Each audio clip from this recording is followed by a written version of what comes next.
Hello. Mic check a 1, 2. Everybody welcome in.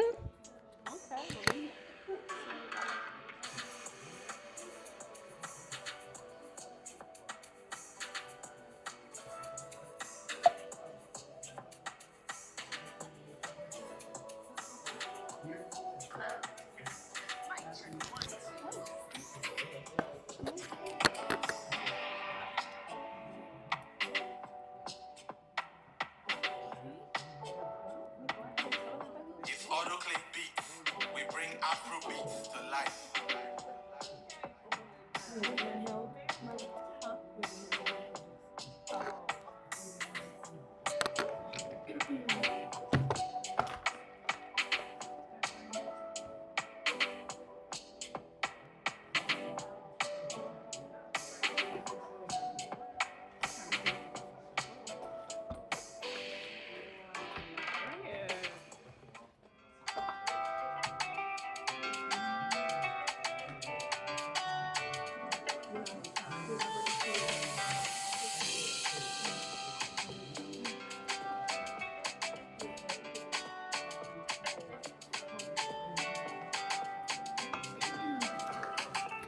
Hello, everybody. If you're watching online, we're going to get started very soon. It's autoclave beats. We bring Afro beats to life.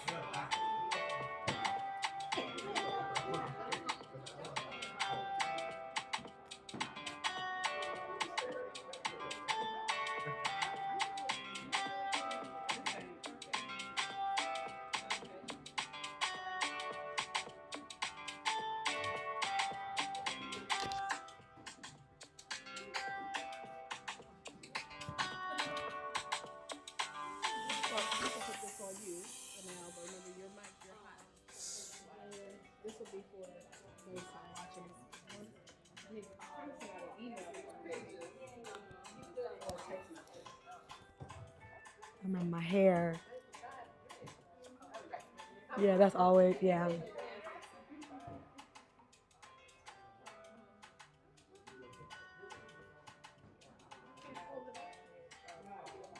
autoclave beats.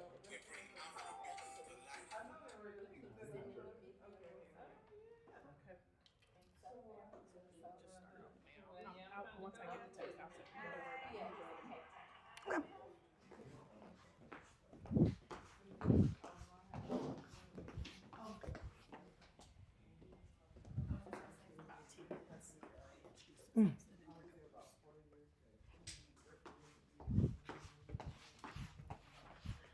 Hello, everybody. How y'all doing? Good. Happy Sunday, y'all. Happy Sunday. I am Brittany Wilder. I am a wealth and wellness energy healer, and I help ambitious women align their energy so that they can attract the things that they want when it comes down to their wealth, their wellness, and their weight loss goals. So that is me, okay? I'm interested in who you guys are. Welcome to everybody online as well, because we got everybody online watching. I'm interested in who you guys are. Who wants to introduce themselves? Tell me a little bit more about what you do. Look, we got one. We got one. Fearless. Look, you got this. A little doohickey. Oh, come to the front. Participation. Everybody was like, not me. I don't want to. Hey y'all, I'm Bruce Hill. This camera right here, this one. Whichever one. Make sure it's in Look. frame. My name's Bruce Hill. I make sales simple, so I help businesses, especially entrepreneurs, hear yes more often. Yes, we love it. Thank you for introducing yourself, Bruce. Anybody else care to share? Come on, I knew. That's how it goes. The energy just catches on. Mm-hmm. Okay. You can hold it if you want to. Yeah. Peace and bliss to everyone. My name is Quamicia Rose. I am the founder and owner of the Fifth Element 526. It's a wholeness and holistic wellness center. I create and sell custom candles, crystals, and herbs to uplift you in every aspect of your being. Yes, I love that. I might need to come on over to what you got going on because that's in alignment with me. Yes, ma'am. I did. I did. Look, it went by so quick. It was so quick and easy. Anybody else want to introduce themselves? How about where you guys are from? Oh, wait, come on. I knew my girl was going to catch on. Come on. Hello, my name is Taurus. I am an entrepreneur. I dabble in a lot of businesses, but right now I am a travel advisor, and I do real estate investing as well. Yes, welcome, welcome. Awesome. Anybody else? See, I knew it was just going to happen. I don't even got to ask no more. Just raise your hand. I'll come over to you. Come on, because you leopard, honey. Wow. My name is Angel. I am from Detroit. Been in Atlanta for 3 years, and I am first-time published author. Woo, woo, woo. Okay. Co-author with the anthology "Girl, There's a Champion in You." So yes, yeah, right here. Come on, we love a good first-time author. Anybody else? Come on. I like this. It's cute. Mm-hmm. Hi, I am Khaleesi Sheree. So I have been a cosmetologist for about 28 years. I have I'm a farmer, so I've grown over 78 to 79 different fruits and vegetables, planted over 8 fruit trees, and I make hair products from the herbs that I grow in the garden. And I also have a nonprofit where I would give away the food that I grow. And I just became a author and published my children's book, The Life of a Seed. Yes, come on. I love it. And I'm on a mission to heal depression and childhood trauma through gardening. That's right. Love it. Come on. Snap, snap. Come on. Got him coming up from the back. Yeah. All right. Hello, everybody. My name is Anthony Jones. Hey, what's going on, Bruce? All right, Man Cave, BPC. Hey, come on. All right. Shout out. And since I'm already right there, I have been a BPC member for almost 2 years now. The community has been definitely a great community for me to be a part of. But what I do is I create a safe space for men to overcome grief and disappointment by becoming stronger spiritually, mentally, and emotionally. And I just finished my book, How to Forgive God. It's releasing this actually this week. My first event, the Pool Hall, which promotes transformation through positive engagement. I have my first live event this weekend, and I'm also a first-time author, so just so excited. Yes. So excited about everything. Love it. Congrats, all these first-time authors. I am feeling that. Come on. Yes, ma'am. Come on up here. Hey, y'all. Hey, my name is Lisa Stringer Bailey. My company is Triple M, Money Management Matters. I'm a financial educator and a money motivator. I financially coach and motivate women to make more money, save more money, and protect their money with life insurance. I'm also an author. I just authored this book, Finding Favor with Your Finances. It is biblically based on 7 principles to up-level your finances. And I learned from a coach a long time ago, whenever you're in front of an audience, okay, you have your book in hand. Hello. Thank you, Taria. Yes. Come on, BPC in the house. I love it. I love to see it. Hello, darling. Come on up. I love these pants. Cute. Hi. Love it. So my name is Mia Jatan. I'm 24. I'm a seamstress, and I just finished writing my first book. So it's called Out of Bondage, but I'm in the works of getting it published. Yes. Congrats. Ooh. I get excited when I hear people doing new things. Anybody else? Come on. I knew somebody was just going to catch on. That's what it does. Good afternoon, everybody. I'm Dr. Ernest Duncan. I'm a college professor. I'm also a real estate investor here in Atlanta and in Florida, and I'm also an accountability coach. So I help people achieve their goals by putting in steps and systems to help them achieve their goals. Amazing. Accountability. We all need it. Accountability. I love it. Anybody else feel like sharing before we move on forward? Hey, chat. Hey, everybody on live. Welcome, welcome. Shout out, shout out. Okay, well, if there's nobody else that wants to introduce themselves, right now we're going to go ahead and jump into our first speaker. Our first speaker is a speaker on author and sales coach, an author and a sales coach. He has gotten the 2-time President's Club Award. He's a 2 times President's Club Award winner. He was the first 30 employees at a SaaS startup that was later acquired. Today, what he does is he is a business consultant who helps make sales simple. Who needs to make their sales simple in here? A little more simpler. Yeah, all of us, right? Absolutely. And his life motto is one new skill will change your life. You guys go ahead and start clapping for our first speaker, Mr. Bruce Hill. I'm sorry, I don't have the. I love it. Oh, switch? Yeah, no. You can put that one on, just a handheld that's sitting down on the chair. Make sure you use that one. Okay. Can you help me out with this one? And Brittany, you can bring that one. Oh, yes. Appreciate you. Gotcha. Boom. And then handheld. All right. Mic check 1, 2. Wonderful, wonderful. And so, great job on bringing your book up with you.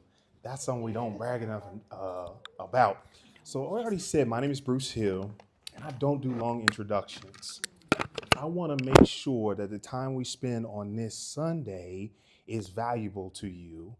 And I ask myself every time I get handed a mic, what can I teach you today that will change your mind today and change your life tomorrow? What can I teach you today that will change your mind today and your life tomorrow? And that's a powerful responsibility. But if we can do that together, this will be a great way to spend our afternoon. So with your permission, I'd like to share with you 5 steps to hear yes more often. Is that okay? Yes. All right. One thing I've learned, I don't know if y'all realize this. You can't tell, look at him. I've been teaching for over 30 years. I started real early. I started teaching kids. And if you can teach kids, you can work with anybody. Let me tell you that right now. But there's 2 things I've kept with me over the years is keep it simple and keep it useful. Because if it's simple to understand, it's simple to do. And what kids taught me that I still use to this day is you cannot force anyone to learn. You cannot force anyone to listen to you. But what I'm going to ask of you to make this a powerful presentation is nothing that I'm going to tell you. In fact, I'll let you know right now, you already know everything I'm about to teach you. What I'm asking your permission is, will you participate in your own success? Go ahead and say yes. Yes. Will you participate in your own success? Yes. So when I say I make sales simple, I make it so simple to understand. You run out of excuses not to do the things we already know work. So I'm going to give you the 5 steps that I've discovered over the years to hear yes more often, and we're going to break them down one by one. We're going to figure out how we can use them day to day, whether that's in your corporate career, whether you're an entrepreneur, whether you're a coach, whether you're an author, whether you're a college professor. Would you all agree if we could hear yes more often, so life would be looking a little bit better and better and better? Yes. I always say, if I can help you hear yes more often in your life and business, there's no more asking folks for money. There's no more maxing out credit cards. There's no more borrowing loans or begging and dancing for grants. All of which can be useful strategically, but I want them to be an option for you. So our focus is going to be, as individuals, we can hear yes more often in our life and business. That's going to take us a step forward. That's going to get us there a little bit faster and a lot smoother. So let me just get a check. How many authors do we have in here today? Okay, wonderful. And entrepreneurs? Okay, beautiful. And folks still 9 to 5? Okay, wonderful. I got something for all of you. Okay. Number 1 to hear yes more often for my note takers is ask more people. And I really wish when I ever said that, I could have like confetti come down from the sky. Like, oh my goodness, why didn't I think of that? We're going to come back. Number 1 is to ask more people. Number 2 is ask the right people. And I'm not going to tell you how many tens of thousands of people I had to ask before I figured out there was a right people. Number 3 is to ask more often. Some of us ask once, they tell us no. We say, well, I guess it was a bad idea. Number 4 is to ask better questions. I'm actually working on my next book. It's called Better Questions, Better Clients. So I'm really excited to dive into this one with you. And number 5 is to ask for the referral. That one, man, listen, I've got a little homework for y'all that you could do today that's going to change your life today. But let me not get ahead of myself. The reason I'm telling you all 5 of them right now, because I'm going to get to talking, and we're going to get to number 3, and 3 is going to be in the back giving me the signal. So somebody help me out. What's number 1? Where are we starting off at? What does that mean to ask more people? Unless you know something I don't, if you ask 10 people, and I don't ask trick questions, let me pause. I do not ask trick questions. Every question, you either already know the answer or the answer is obvious, okay? Got it? So let's go back. If you ask 10 people, how many people can tell you yes? 10. Regina, does that sound right? That's right. If I ask 10 people, it's real tough for 20 people to tell me yes. And so sometimes we're stuck with the number of yes we've heard isn't because it's a bad idea or bad timing.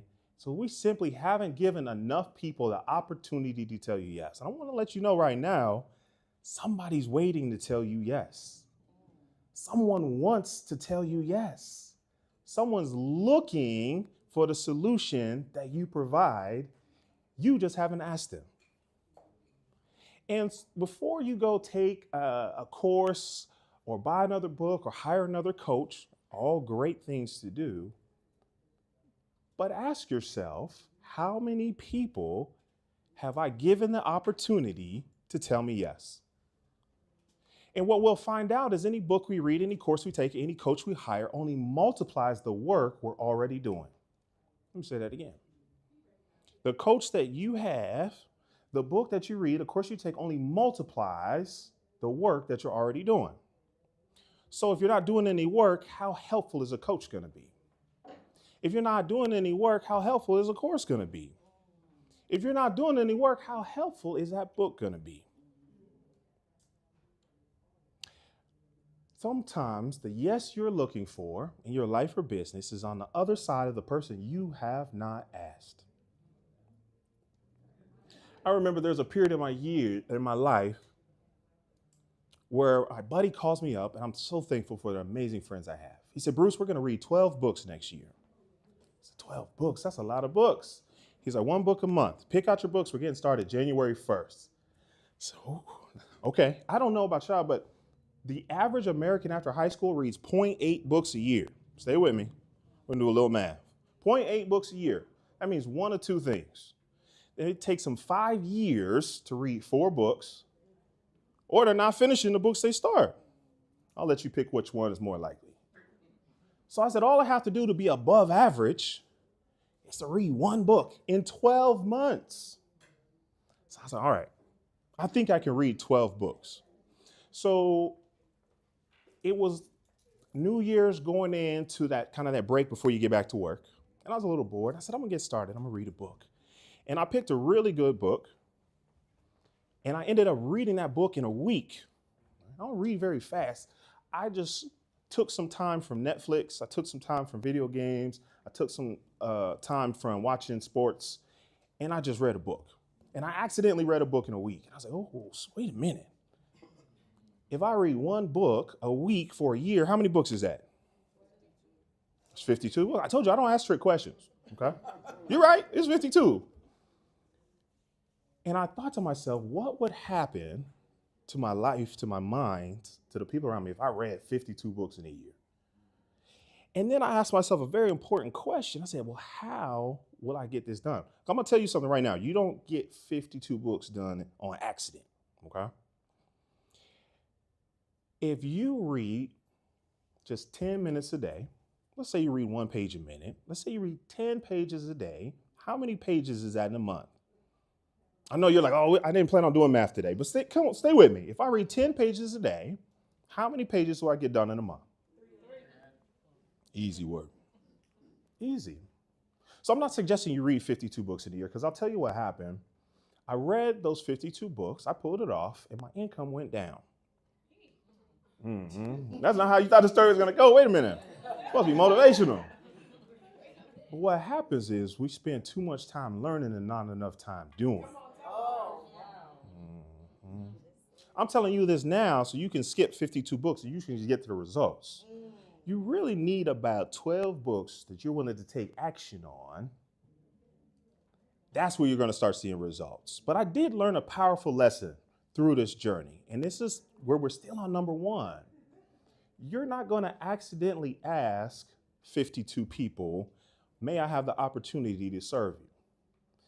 May I have the opportunity to work with you? You're not going to accidentally ask 52 people for their business. You have to plan it out. You have to do it on purpose.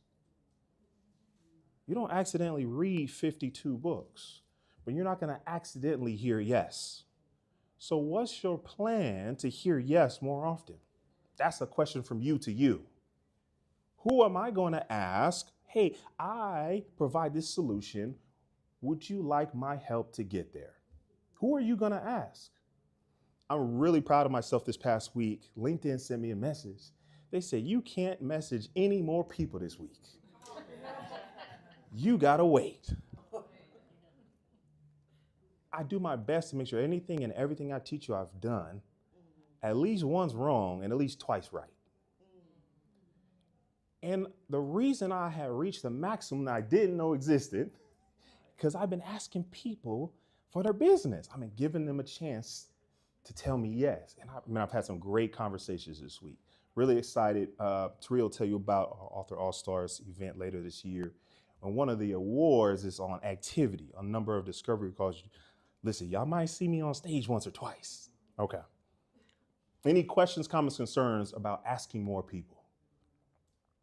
Wonderful. What's number 2? Someone help me out.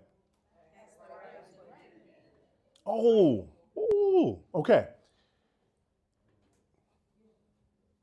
Miss, tell me what you do, Lisa, right? Financial coach and life insurance professional. Okay, wonderful. If I'm a 16-year-old who doesn't have a job, should I work with you just yet? Not yet. Not yet. One day, soon, but not yet. Okay. Mia, tell me what you do again. Seamstress. Okay. If I'm, what's those folks, exhibitionists? I don't believe in wearing clothes. Do you think I would be a good client for Mia? No. Respect. Mia's amazing at what she does. A very simple way to hear yes more often is ask people that want to tell you yes. If you sell shampoo, don't talk to people that are bald. Listen, you already knew that though. You already knew that though. But all these sales trainers and gurus out here talk to you about being a master manipulator, right? The killer closer, the powerful persuader. And they miss the most simple part of hearing yes is just ask people that want to tell you yes. Yeah, that makes sense. I never thought about it till you said that, but that is true. Thank you, Regina. I appreciate you saying that. Because when I started writing these courses, I felt, can I tell y'all something? I felt a little guilty. I was like, this is so simple. No one's going to pay me to tell them something they already know. But last week, because I was working, I was letting people have a chance to tell me yes. He said, you know what, Bruce? Sometimes the simplest things are the most compelling. I said, man, you know what? You're right. Because if you get it, like Regina got it, that light bulb comes on, your confidence immediately goes up. You said, you know what? I can do this. And action is where the results happen. And so guess what? I started one of my more successful businesses, and that's all we do. How do we make sales simple? I had the pleasure to partner with Taria. I've had some amazing stories I'll have to tell you about the next time we're together. But it's because I just ask people that want to tell me yes. And that's so simple, but if there's nothing else we take away from today, that one right there, it's going to make some magic and some difference and some money in your lives. Yes, yes? What's number 3? Ask more often. Oh, how many of y'all have heard of Temu? What about, what's that one everybody's got a sponsorship with? That's the one. There it is. I don't know what I did, but I ended up on their list.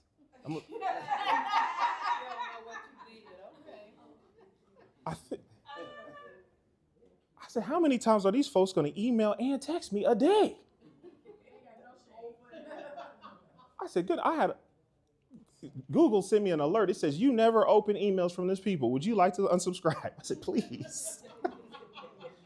So that goes back to number 2. I wasn't the person they're looking for. And that's okay. We're not in the convincing business. We want people that want to tell us yes. My point is this. It's very simple.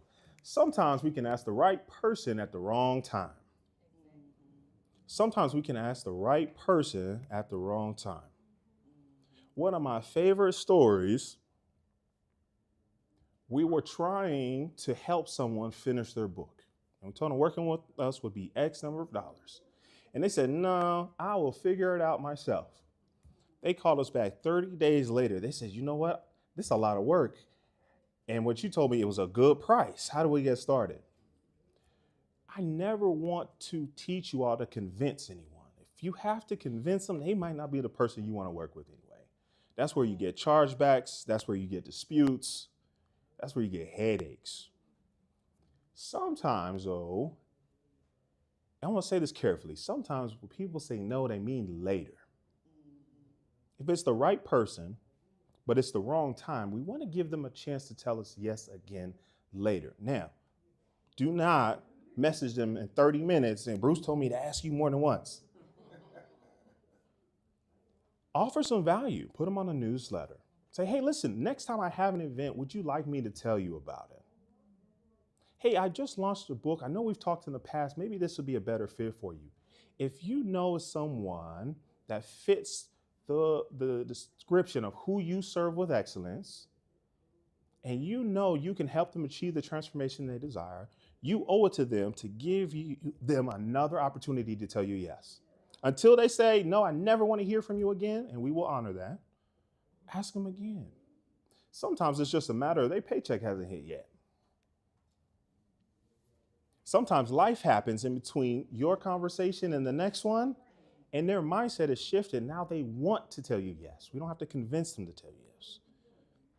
Sometimes that yes comes later. So don't give up on folks the first time. Don't give up on folks the first time. We're not going to pester folks. We're not going to harass them. But there is a difference between never talking to them again. Who here has a newsletter? I want you, thank you, Dr. Ernest. Thank you, Taria, for leading by example. I want to encourage you all to think of a way to share your business with folks on a regular basis. I want you to think of a way you can add value on a frequent basis, whether that's once a week, every 2 weeks, or once a month. No less than once a month. Once a quarter is too far. That could be a newsletter. LinkedIn makes that really easy. There's lots of great tools. That could be a YouTube channel. That could be a live on one of the many social media platforms. I'll leave it up to you. But give people a chance to tell you yes more than once. What number are we on? 4. Do you all know why I have you give me the numbers? Because if you go look this up on YouTube, I've said this training, I've been doing this training for 8 years. And it's in a different order every time. So what's number 4? Oh. There's 4 kinds of questions. Write this down. There's closed-ended questions. There's open-ended questions. There's concrete questions, and there's concept questions. Stay with me. This is a whole workshop in itself. So if you were like, man, I won't say them again. So if you don't get it the first time, don't beat yourself up. It's a lot. Open-ended questions and closed-ended questions. Open-ended questions are for information. Closed-ended questions are for confirmation. Think about it. You hungry? Is it hot outside? Is it raining? Those are confirmation questions. Concept questions are for understanding why. So you heard about this event. A concrete question might be, how did you hear about this event? I say, Eventbrite, Facebook, all right? That's a concrete question. It has a factual answer.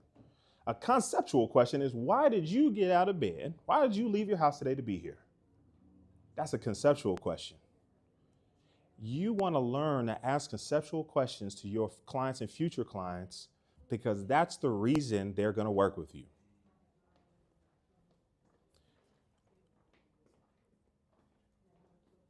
We're going to dive into that in the future when we cross paths again. But I really want y'all to get in the habit of asking questions that are open-ended and are conceptual.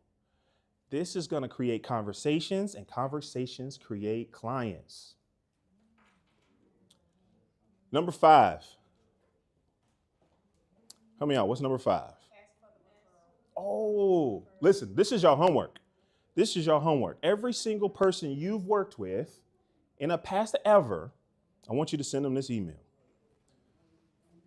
So thank you so much for the opportunity to serve. Who do you know that would also be a good fit? Would you forward them this email? Text message, whatever you want to do. Send them a Calendly link. Thank you so much for the opportunity to serve you in the past. Who do you know would be a good fit in the future? Referrals is the least expensive lead that closes at the highest percentage. And I'll tell you what, I love asking that question is every now and then someone says, oh, that's me.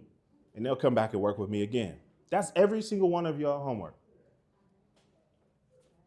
Reach out to the people who's already told you yes and ask them for a referral. So I told you earlier, I said, what's number 2? Ask the right people. I said, if you sell shampoo, you shouldn't talk to bald folks, right? My best friend's been bald since high school, bless his heart. It might feel a little bit insulted if you told him about your shampoo. He said, well, no, listen, hear me out. It makes you healthy, happy, stronger hair. He said, I don't have any hair. So all these sales gurus will teach you to convince that person to buy your shampoo. But here's a better question. You say, hey, sir, I see that you're bald. Well, who do you know has long, luxurious hair? Guess what he would do? He would say, well, my buddy Bruce ain't cut his hair in 10 years. Now, just a guess, if you had a bald person and me, which one do you think is more likely to buy shampoo? So sometimes a person in front of you can't tell you yes, but they know someone who can. That's how we make sales simple. Those are 5 ways you can use today to help you hear yes more often. And the beautiful part about it, does anyone feel like a salesperson with any of these techniques? Does anybody feel that these are too complicated for you to use today? Here's the magic in all of these though. They're so simple, it's very easy not to do. My challenge to you all is to pick one and do them today before you close your eyes today. And what's going to happen through the rest of this week will be transformational for your life. My name is Bruce Hill. I help speakers, authors, and coaches hear yes more often. And I do my absolute best to make sales simple. Thank you for your presence and participation.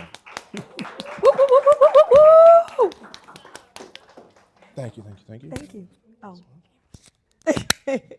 All right. Anybody want to share any takeaways, any aha moments? He gave you guys a lot of good information about making sales easy. Anything that you're taking away and you're utilizing as soon as you walk out of here? Yes, sir.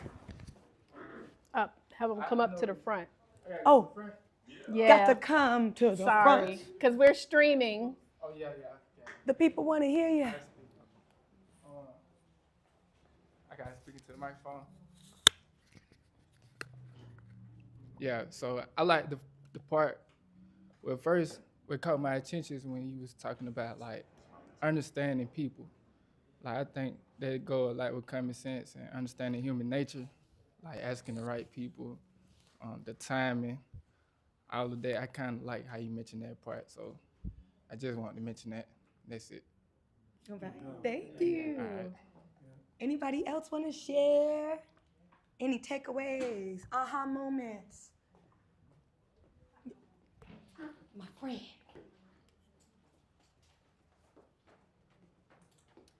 My quote that I like from you was, how many people have you given the opportunity to say yes to? It's so, I know for me, I'm not a big public speaking person, but once I get started, I'm open, right? However, if I asked you that one time and you told me no, then I'm gonna go back to the drawing board. I'm like, okay, well, maybe I need to revamp. Maybe I need to do this. You said sometimes we spend too much time learning and not enough doing. Maybe I already got the plan. You just weren't the right person that I needed to talk to. So I need to go to somebody else that is more custom and more fitted for my niche. So I appreciate you for that. Good. Anybody else? Going once, going twice? All right. Well, we're going to get ready for our next speaker. Let me tell you a little bit about her. She is Taria Vision Avant, and she is a resilient entrepreneur, a 2-time TEDx speaker, and an authorship mentor. She graduated from Hampton University. Okay. Not yes. enough claps. That it wasn't enough. right. You know what I'm saying? She overcame personal tragedies and moved to Atlanta to pursue success. And since 2014, y'all, over a decade, okay, she has helped over 6,000 plus speakers and coaches become published authors, including myself, okay? She is empowering them to share their stories through self-help books, and also turning these books into multiple streams of income, right? Multiple streams of income. In 2019, she created the BPC, you've heard of it several times, Book Profits Club in 2019. She is guiding authors in promoting, performing, and profiting from their books, because people can make a book, but are they profiting from the book? All right? Okay. In 2021, she launched Author All-Stars, a magazine that you guys have on the table. I'm on page 59. Yes. Awesome. And in this book, it spotlights 50 authors, you guys, 50 authors from all over the world. And her personal mission is to impact the lives of 10 million men and women in mind, body, and soul. Taria Vision Avant continues to inspire and uplift others on their journey to success. Go ahead and start clapping now for Taria Vision Avant, my coach. Come on. Thank you. And you know how to put that in the little charger, right? Gotcha. Okay. How y'all doing? Okay. Well, we're using this mic only because I have, I call it IDD, Inspired Deficit Disorder, and like outside noises can distract me. Anybody relate? Y'all know what I'm talking about? So I was like, let me use the mic so people know that we are doing an event. But I need a little help. Can I get somebody to pass these around for me? Okay, Bruce. Well, I'm gonna let Bruce do it. Okay, so thank you so much. First of all, also, does anybody need like a notebook to take notes? Does anybody need a notebook? Okay, well, come on up here, grab one for her as well. You see, look, I'll put you to work. Who else need a notebook? Look, all y'all ain't raise your hand at first, but listen, I got a couple until they run out. Here, can you pass it around over there? If you do not have a notebook, so this is another thing that I want you guys to do is make sure, because we're going to be going over some information, and I feel like I saw somebody raise their hand for Bruce. We are going to do a Q&A, okay? So if anybody has a question, what I want you to do right now, on your paper or as you may think of one question, I want you to put that question on a piece of paper, and you're going to pass it up to us when we get started with the Q&A, okay? Does that make sense? Yes, yes? Okay, but I also like participation. So when I say yes, yes, that means to say yes. I know y'all might not know that. So is that cool? Yes, yes? Yes. Okay, you know I can see y'all, right? Because some of y'all still was like, okay, we're going to try one more time. If we need you to, everybody's going to write down their question on the paper and pass it up if you have a question. Is that cool? Yes, yes? Yes. Okay, so some people, can I get real with y'all? Go ahead, talk to me. I am a coach as well, so I like to coach on certain aspects, and I noticed that some people still are not saying yes. You chose to get in a car and come here today, and to give energy like that is horrible. And let me tell you why. Because one day you may be up here speaking in front of an audience and telling them, hey, who has this and who wants that? And I'm a big believer. Anybody a believer that you reap what you sow? Yes. So imagine you get in front of a room. Now, not everybody is doing this, but what if you say, how many of you guys by a show of hands like to eat food? And everybody just, how would that make you feel as a speaker? Have you guys heard the number one fear that people have is speaking in public? You know why? Because of the fear of the judgment. And so as an attendee of an event, when you're watching a speaker, the best thing you can do for a speaker is give them good energy. If they say, hey, participate, I know you may not feel like it, but participate, right? Because it helps that speaker to do their absolute best. And we don't come to an event to watch somebody teach to not give our absolute best so that they don't give their best. Yes, yes? Okay, so thank you so much. And let me shout out to everybody that's online right now. We have some folks chiming in. I'm not gonna go all the way to the top, but let's see. I am Crystal, that's Crystal. Crystal, Sharon Baker Boykin, Rand 2112, Deshaun. We have Honey Rain, Angela Williams, Natasha Starr, Lene Smith, Vicky Walls, K.A.D. Truffle. I think that's Truffle. Let me see, who else do we have here? Victoria Rose. What's going on, everybody? Restoration of Donna. Y'all put in the chat where are you guys chiming in from as well. Now, what we passed around were cards. You see this flat screen TV, this 50-inch? Now, the way that you can enter to win, today you got to buy a book. You got to sow into the harvest. Does that make sense? Or you can win one of these items as well. We have a couple of different items. And so I passed around a card where you're able to purchase a copy of the book. And then also, who was our VIP? Is she here? Kalisa? Was she? Yeah. Well, because we did it last minute. We sold out. Yes, you was the only one. So being a VIP means you are automatically entered. So right now, she the only one qualified to win the TV. So if y'all want to win a TV, what you got to do is buy a $20. How much? So that puts you in the running, and you're buying one of these books you can select. So you can select whichever book you want at the end. And let's give it up for VIP because she also gets a ticket to our 5K and 5-day challenge, which I'll be telling you all about what that is. Okay, y'all ready? So now I'm going to go ahead and start my talk. Now, by a show of hands, how many of you guys are working on a book or need help with a book? Raise your hand. Okay. If you need help with the book, raise your hand. Like you don't know how to write it at all. Okay, we got a few. Okay, a few. Okay. How many of you guys have written books? Raise your hand. You're welcome. Yeah. Okay, so we're kind of split. Because I was trying to decide on what I should talk about. Okay, well, you guys will be able to ask your questions and pass them up. But what I'll do is start off with this. Let's talk about a little bit about writing the right book, okay? And I know that we might have people here in all different type of genres, but where I specifically teach and where my expertise is in is not writing a book to sell a book, but writing a book to sell. Does that make sense? So Lisa came up here, for those of you guys who had a chance when she came up here and introduced herself. And did y'all notice the thing that she did? She came up here with her books in her hands because this is a marketing tool. Did y'all know that 11,000 authors are published a day? A day. 11,000. Well, it's increased dramatically because it's easier to publish a book today than it ever was. You don't need to even be on Amazon to be published. You literally can just say the book is done, send it to print, and you're published. Yes, yes? But did you know, y'all want to guess how many out of the 11,000 a day actually make $1,000 a year? Guess. Yeah, guess.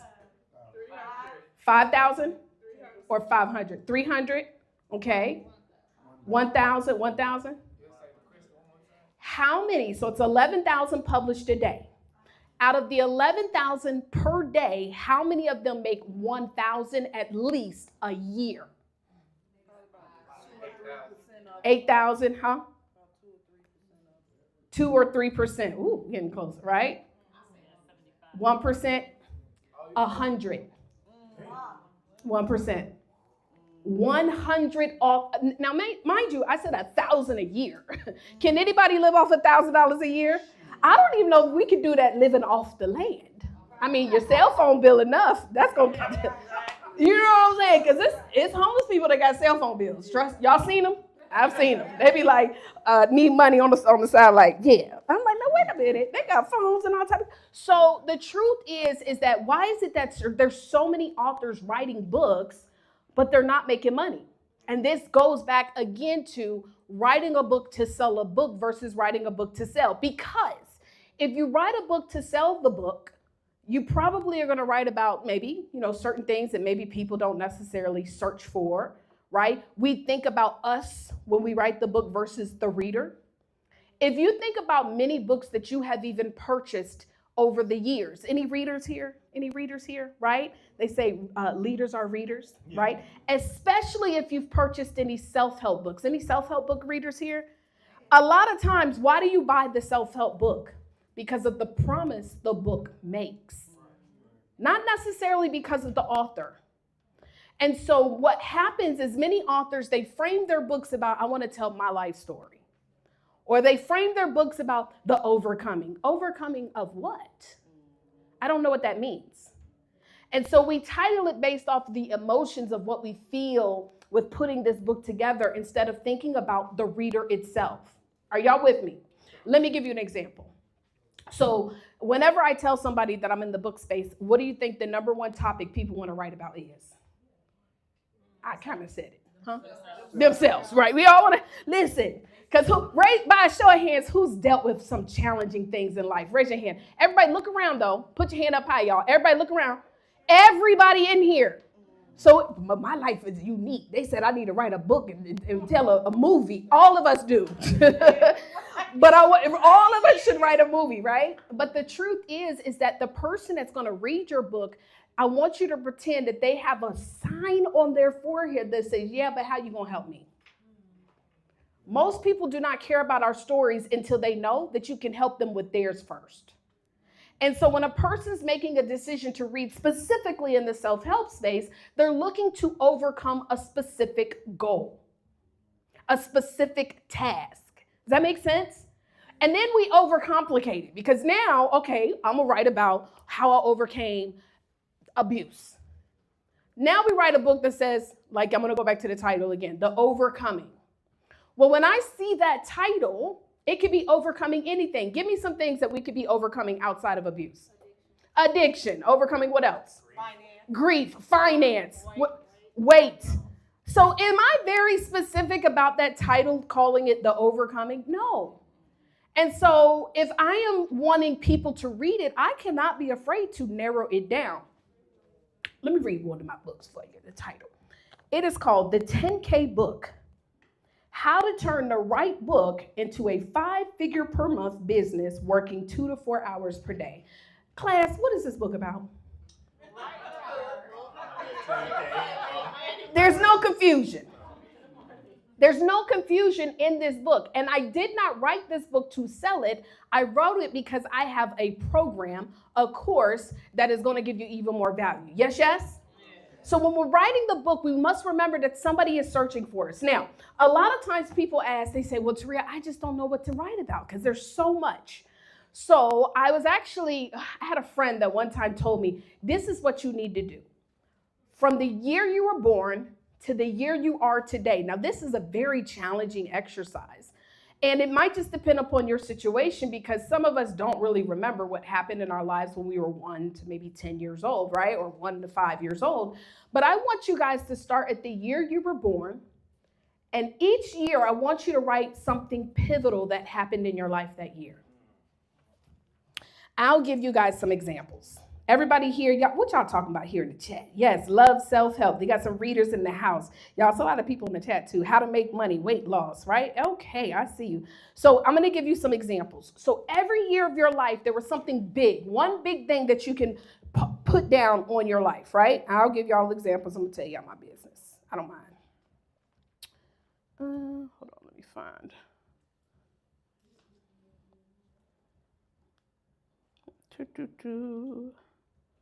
Where is that? The notes. Oh, here we go. Life folder. My life. So I was born in 1981. So in 81, I was born in Langley Air Force Base, VA, by Beverly Melissa Doman and Andre Bernard Avant. That happened to me in 81. Now, both of my parents passed when I was younger. So I wasn't able to contact them to ask, what happened to me in 82, 83, and 84, because I don't know. So some of us might have years where we cannot reach out to someone who could tell us about those years. Okay, we got to let it go. Everybody say, let it go. In 85, I said, I think this is when I lived in Phoenix, Arizona. Okay.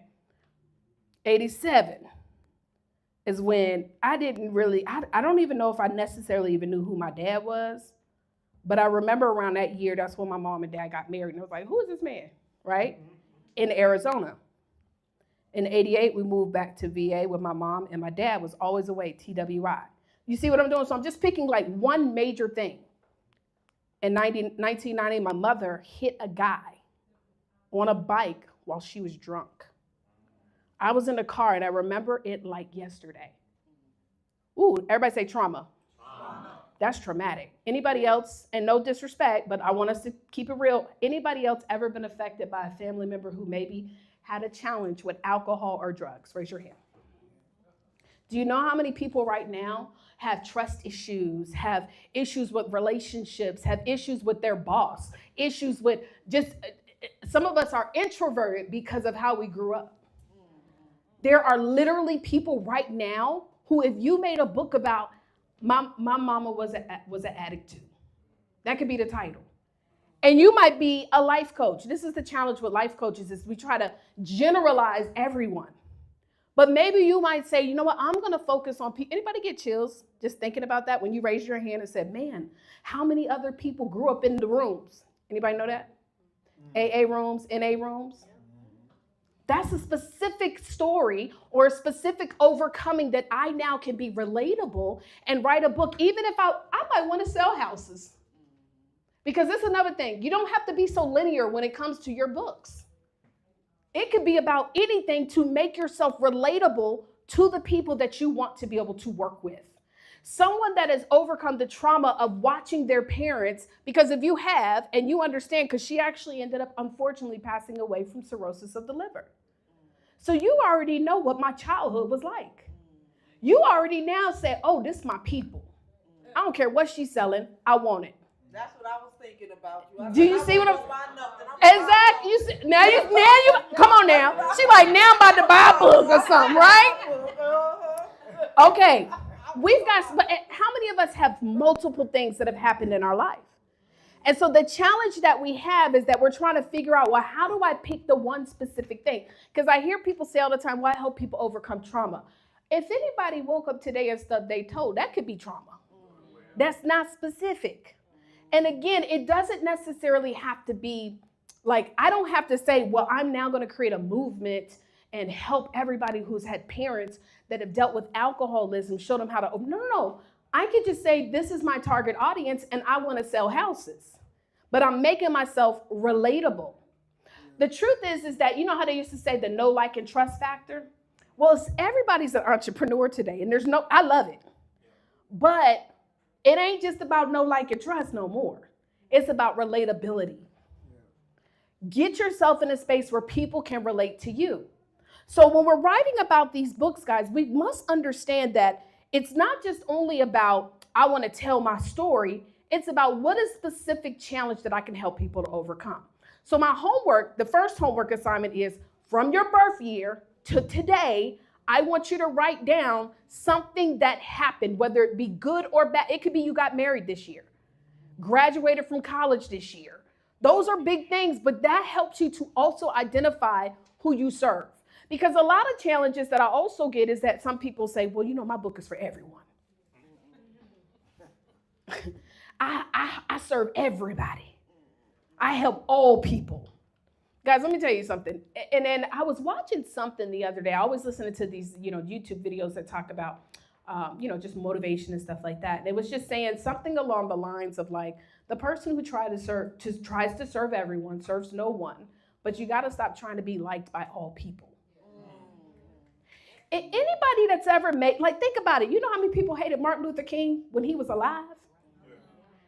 Y'all do understand that while, yes, if you say his name pretty much anywhere in the world, people know his name, but there's a large group, even to this day, of people who don't like him, don't like what he was about, wasn't trying to hear nothing about what he was trying to do, none of that. And so we must understand that when we make a decision of who we're going to serve, it doesn't mean I'm supposed to serve all people. Now, the second thing, let me give you some tips on writing this book, and then we'll talk about some profitable. Y'all make sure y'all write y'all questions, and everybody in the chat as well. Y'all make sure y'all keep on thinking. Let me see, graduated with a scholarship in 5th grade. What? Deshaun. Somebody said they graduated with a scholarship in 5th grade to what? High school, college? What we doing? That you need to be writing about that, right? Okay. How many parents would not pay for someone to teach or to help them get their kids get scholarships while in the 5th grade? Right? That's a business. Okay. So the second thing is writing the book. I'm going to give y'all some tips. Y'all ready?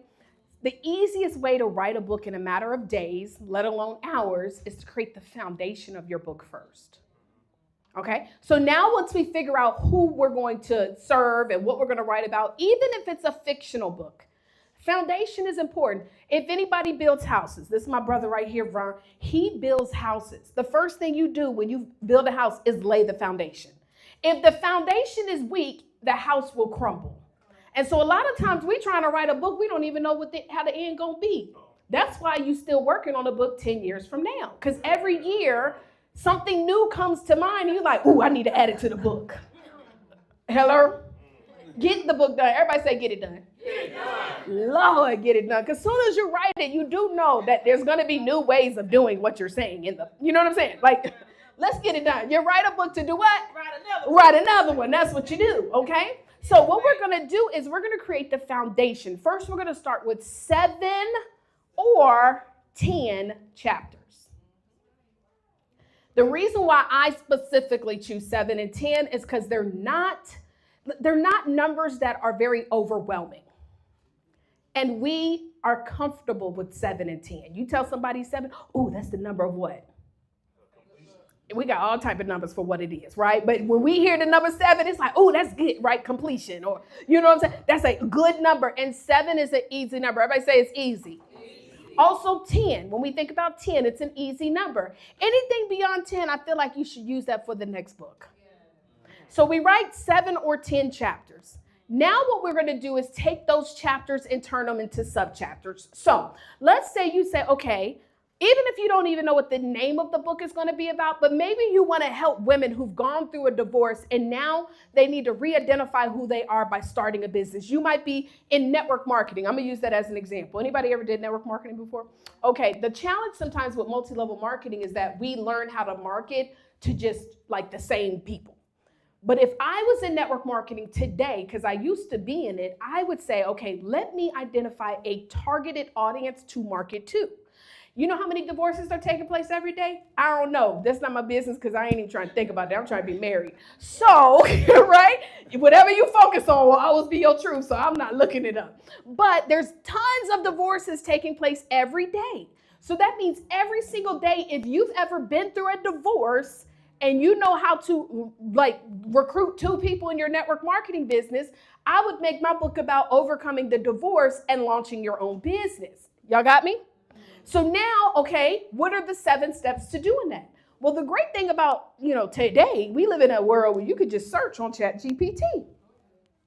I would literally go to ChatGPT and say, what are 10 ways to overcome a divorce and start a business? Now, the reason why I say 10 is because I might not agree with all the ways. And so I want to narrow to the 7 that I actually do. I'm not going to let ChatGPT write my book for me, because if you do and you get in front of people, they're going to know you was lying. So I say, give me 10 or give me 12, and then I identified my favorite 7. Y'all with me? Then let's just say, give me a step. Anybody give me a step of like how to overcome a breakup or a divorce and launch a business. Just make up one. Give me one.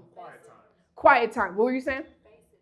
Face it. Okay, so we got quiet time and face it. Guess what I'm going to do for those? I'm now going to say, Google or ChatGPT, give me 8 ways to face it when it comes to getting a divorce and launching my own business. And maybe I give a description. Face it means to truly identify that it's time to get the divorce. And now guess what it's going to give me? 8 different reasons or 8 different steps. Then from there, I take 4 to 6 of those subchapters, and that becomes my subchapter. Are y'all with me? So how many chapters? 7 or 10. Then from each one, I then create subchapters 4 to 6. Are y'all with me? Chat, are y'all with me? It's an easy number. Yes, yes. So 4 to 6. Y'all with me? Okay. Now, once I get the 4 to 6, then what I do, let's just say one of them of the face it could be, it's okay to take responsibility. Because it was 2 of us, right? So one of the subchapters is take responsibility. So now what I'm going to do with that subchapter is I'm going to turn it into like a question. Why is it important to take responsibility when it comes to facing it and understanding why you're going through a divorce so that you can launch your business? Question like that, why? And then I answer the question. Now, of course, we give a little bit more detail in that, but that is how you create your book. That is how you create the foundational parts of your book. Now, let's just say you're even doing, for example, like a fictional book of some sorts. Same scenario, but you're not necessarily creating a how-to, but you might say, okay, maybe the book is fictional and I'm writing a story about, I don't know. Give me a topic, y'all. Right, okay, well, we got no fiction book. Moving to Atlanta, and we're going to talk about a story of a woman who was, it could be like more of an urban fictional story. She's moving to Atlanta. She's dating a drug dealer, trying to leave him. I ain't say I can relate. I don't know nothing. But if you can, she was a stripper. Okay, so she came to Atlanta to be a stripper, right? And so we might say something in a book like that.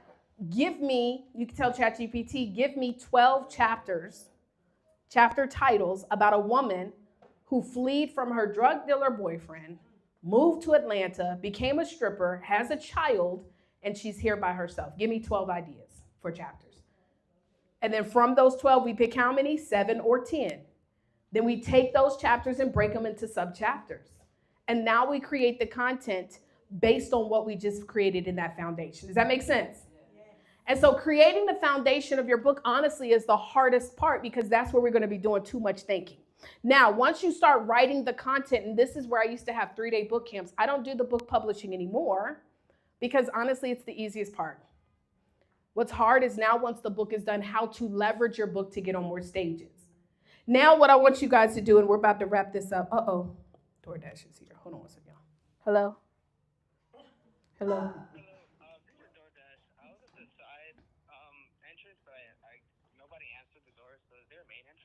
There is. You got to walk around. Oh, you got to walk around to where the security. So you see, Bruce, can you? Yeah, go grab. Okay. So now what we do is once we work on the book, we have to think about launching the book. We have to think about leveraging the book. We have to think about all the things. Everybody say all the things. All the things. As Brittany said, that's what Brittany would say. All the things. All the things. And so we have to now think about how to take it to the next level. So I want to use an example of. Because I want to just keep you in a space of not using it so linearly, okay? Somebody give me a topic of what they want their book to be about.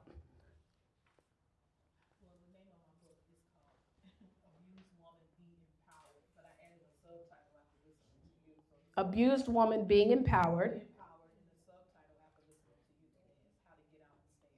Oh, how to get out and stay out, okay? That's good. Everybody, yes, let's snap it up, snap it up, snap it up. So now what I want you to do is, and tell everybody your name. So Michelle's coming out with this book, so we got to make sure we support this, right? Now, what I want Michelle to start doing next is thinking beyond the book. So this is a thing. I know some of us don't want to be coaches, right? But maybe you want to be able to create experiences, retreats. Is there something you wouldn't mind doing? Yes, I want to actually use the book to get speaking engagements. Okay. She wants to use the book for speaking engagements. Thank you, Bruce. Where's my phone at? You got the chat. Thank you. Hi, chat. I'm back. So she wants to use it for speaking engagements. What else would you like to use it for outside of speaking engagements? Some coaching clients. Okay. And what do you want to help them to do?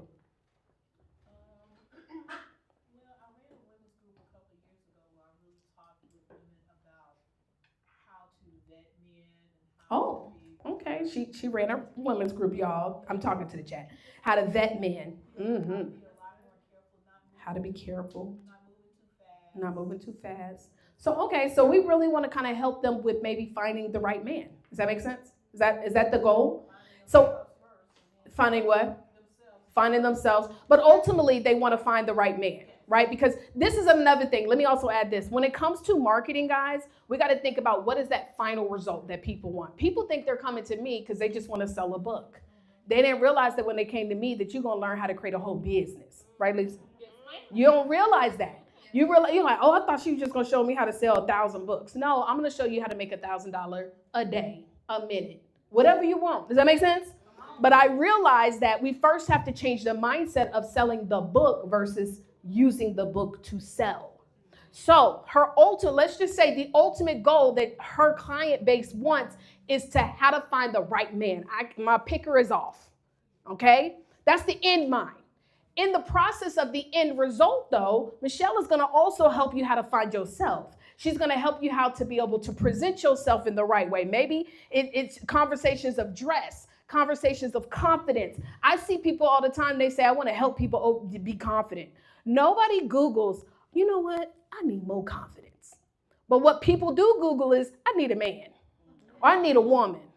Hello, does that make sense? And so the end in mind that people pay for is the result of the I need a man or a woman, but where you help out is the process of getting to there. So in my book, I'm going to make sure I reference these things. A lot of us, when we create the framework of our book, we're not even thinking about the what's next.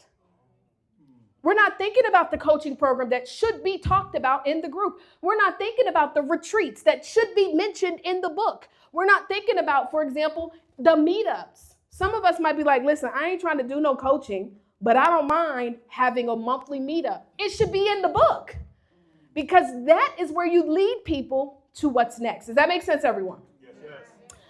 I'm gonna finish it with this and we're going to open it up for questions.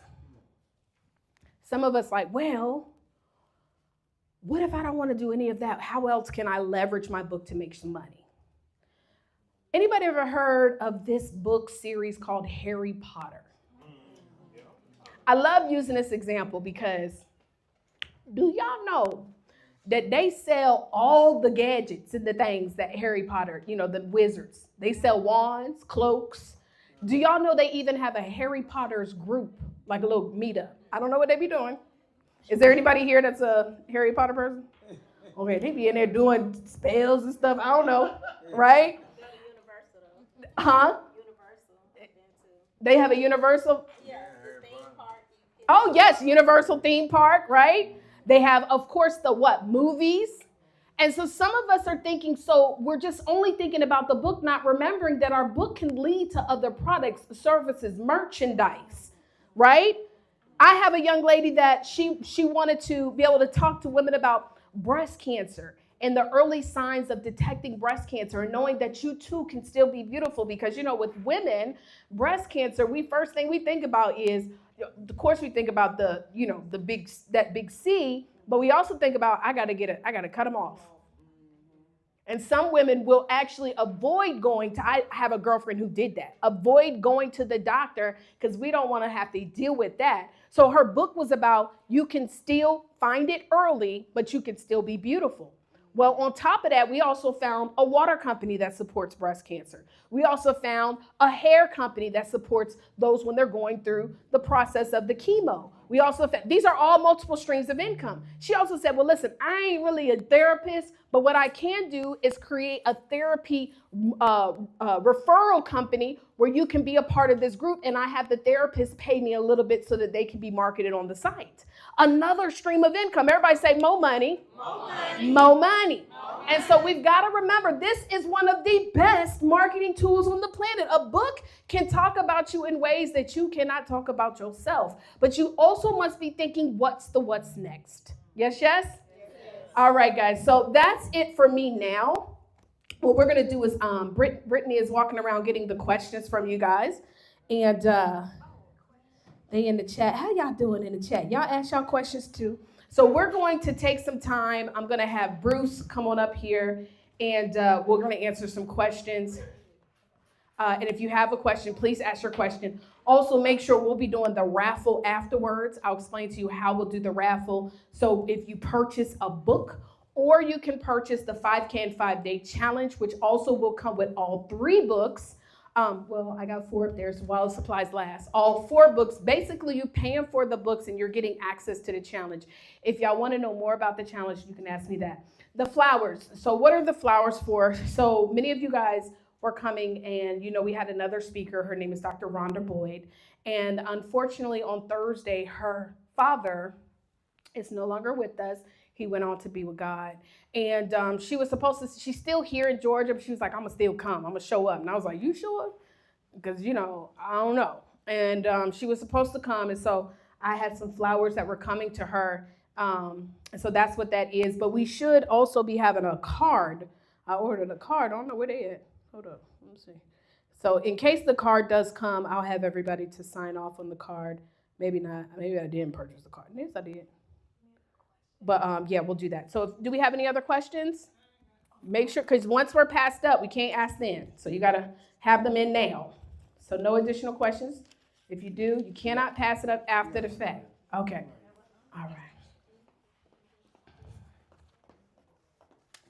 I'll try to write as legible as possible. Okay. All right. I'm hungry. Where should I go to eat tonight? Anybody got some suggestions? I want some real good soul food. Yeah, that's okay. Some good collards and Pascal's. Is Pascal's? It's been a minute since I've been to Pascal's. The macaroni and cheese head. They got some smoked turkey or something like that. Little smoked turkey neck. Okay, I might pull up. All right. Can they see us? Can y'all see? Okay, I think y'all can see me. Okay. All right. All the questions in? Okay. All right, let's get it. Okay, so we're gonna start off with Bruce. Bruce, what is this is a good question. I wanna tailor this to not just only to LinkedIn, but also just like the follow-up and like messaging and all that all together. Oh, yeah. So what is can we get the mic for him too? Please. So what is the max number of messages on LinkedIn, and do you offer, I'll just say overall sales training, okay? Overall sales, let's give it up for Brittany. Yes, honey, the MC of the MCs. By the way, if anybody is hosting an event, this young lady is an incredible MC. 10 out of 10. And also she can sing. Mm-hmm. Okay, girl, yeah. So if anybody needs an MC, I'm gonna tell you, even doing pop-up workshops like this, I was like, nah, I gotta have an MC, because I be over there in the back doing my introvert thing, being on my gadgets, and I need someone that can be an extrovert, go talk to everybody, okay? So question is, what is the max number of messages? But I would like to know overall, Bruce, when it comes to messaging people, following up, and all of that. Thank you for the question. So I'm going to talk about LinkedIn, but it's not about LinkedIn. Whenever we're reaching out to people, you have to understand the problem they have and the problem you talk about should match. And the problem they have is the reason that they listen to you. But the promise you have is the reason they pay you. So she said this earlier, so I'm going to repeat it, because we've learned this as entrepreneurs. If you're going through, we could use whatever situation. Let's use a divorce. It's like, man, me too. Well, that doesn't really help me. So a lot of sales trainers will tell you, well, you got to talk about the problem. That's only a part of identifying who we're even talking to. Remember I said we got to ask the right people? So if your solution is helping people hear yes more often, it probably doesn't make sense to talk to college students. That's a wonderful market. But if we're helping businesses grow, we should probably talk to people with a business. Okay, so that's the first layer. Now on LinkedIn, it scales as you have more followers, you can actually send more messages. They have some premium services, it's a few dollars a month, where you can have unlimited messages. I encourage people I train not to purchase those until they've set some good habits of hitting that max number a few weeks in a row before we speak. And there's 2 reasons to that. I've done it more than once. You buy some fancy gadget and you never use it again. Yes. Um, the second part is I don't want you. Remember, we talked about multiplying that action, that a coach, a book, a course multiplies our activity. If you spend money on LinkedIn Premium, Sales Navigator, but you're sending 0 messages a week, how many people are going to tell you yes? So it's not about LinkedIn or Instagram or TikTok or hosting a workshop like this. It's about who am I looking for and how am I get them from the problem that they have to the promise that they want. Anything else you want to add to that? Because you know I keep going. What does your messaging look like? What are you saying on the messaging? Okay, so there's 3 messages. There's 3 messages everyone should have. There's people that can help you, there's people that can work with you, and then there's people that you serve. The majority of the messages should be the people that you serve because those are the ones that are going to pay you. But I don't want to ignore other folks.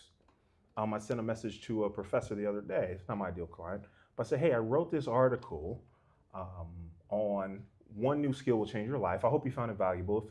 Maybe share it with someone that you think would appreciate it, right? So that's message, my general message.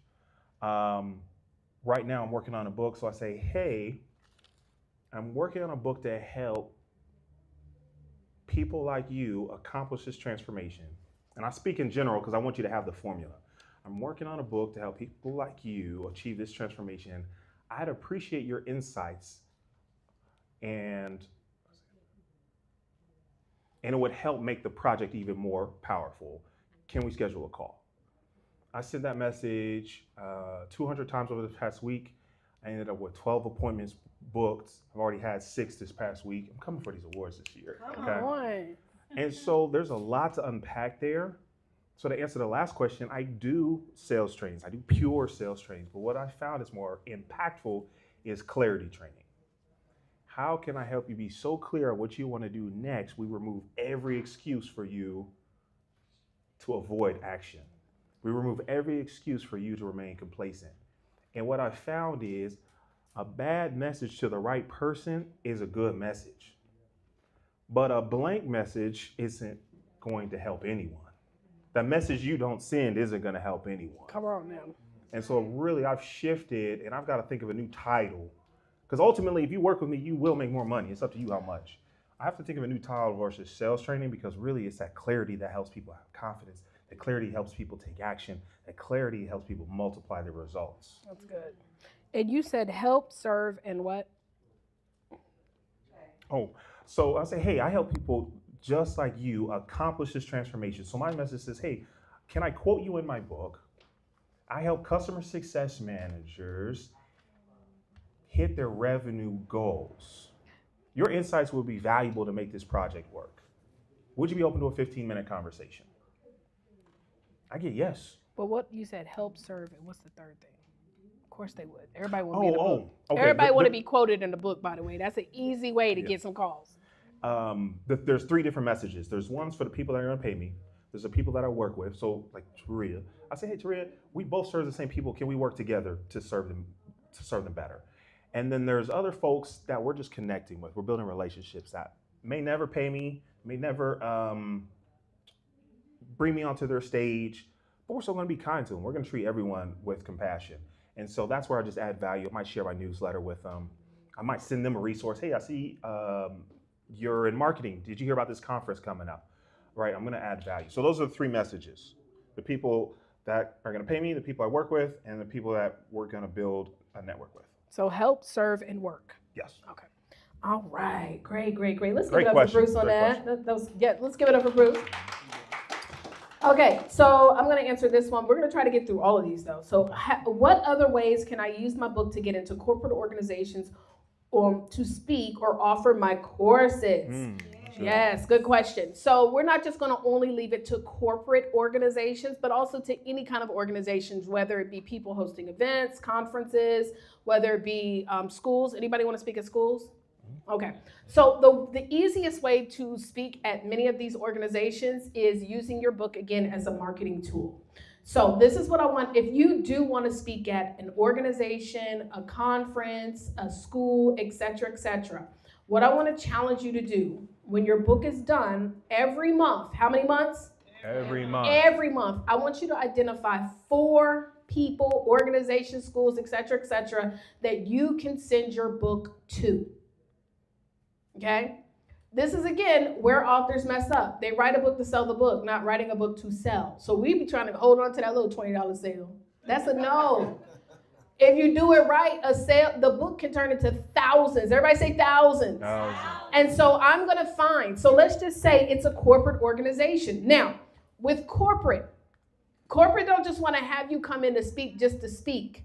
It's got to be something that's going to help them increase their bottom line. For example, you might say, you know what, I want to come in to speak to help your staff build better relationships, because we find that this percentage of organizations fail due to the lack of community. And so what I do is I help people to build community.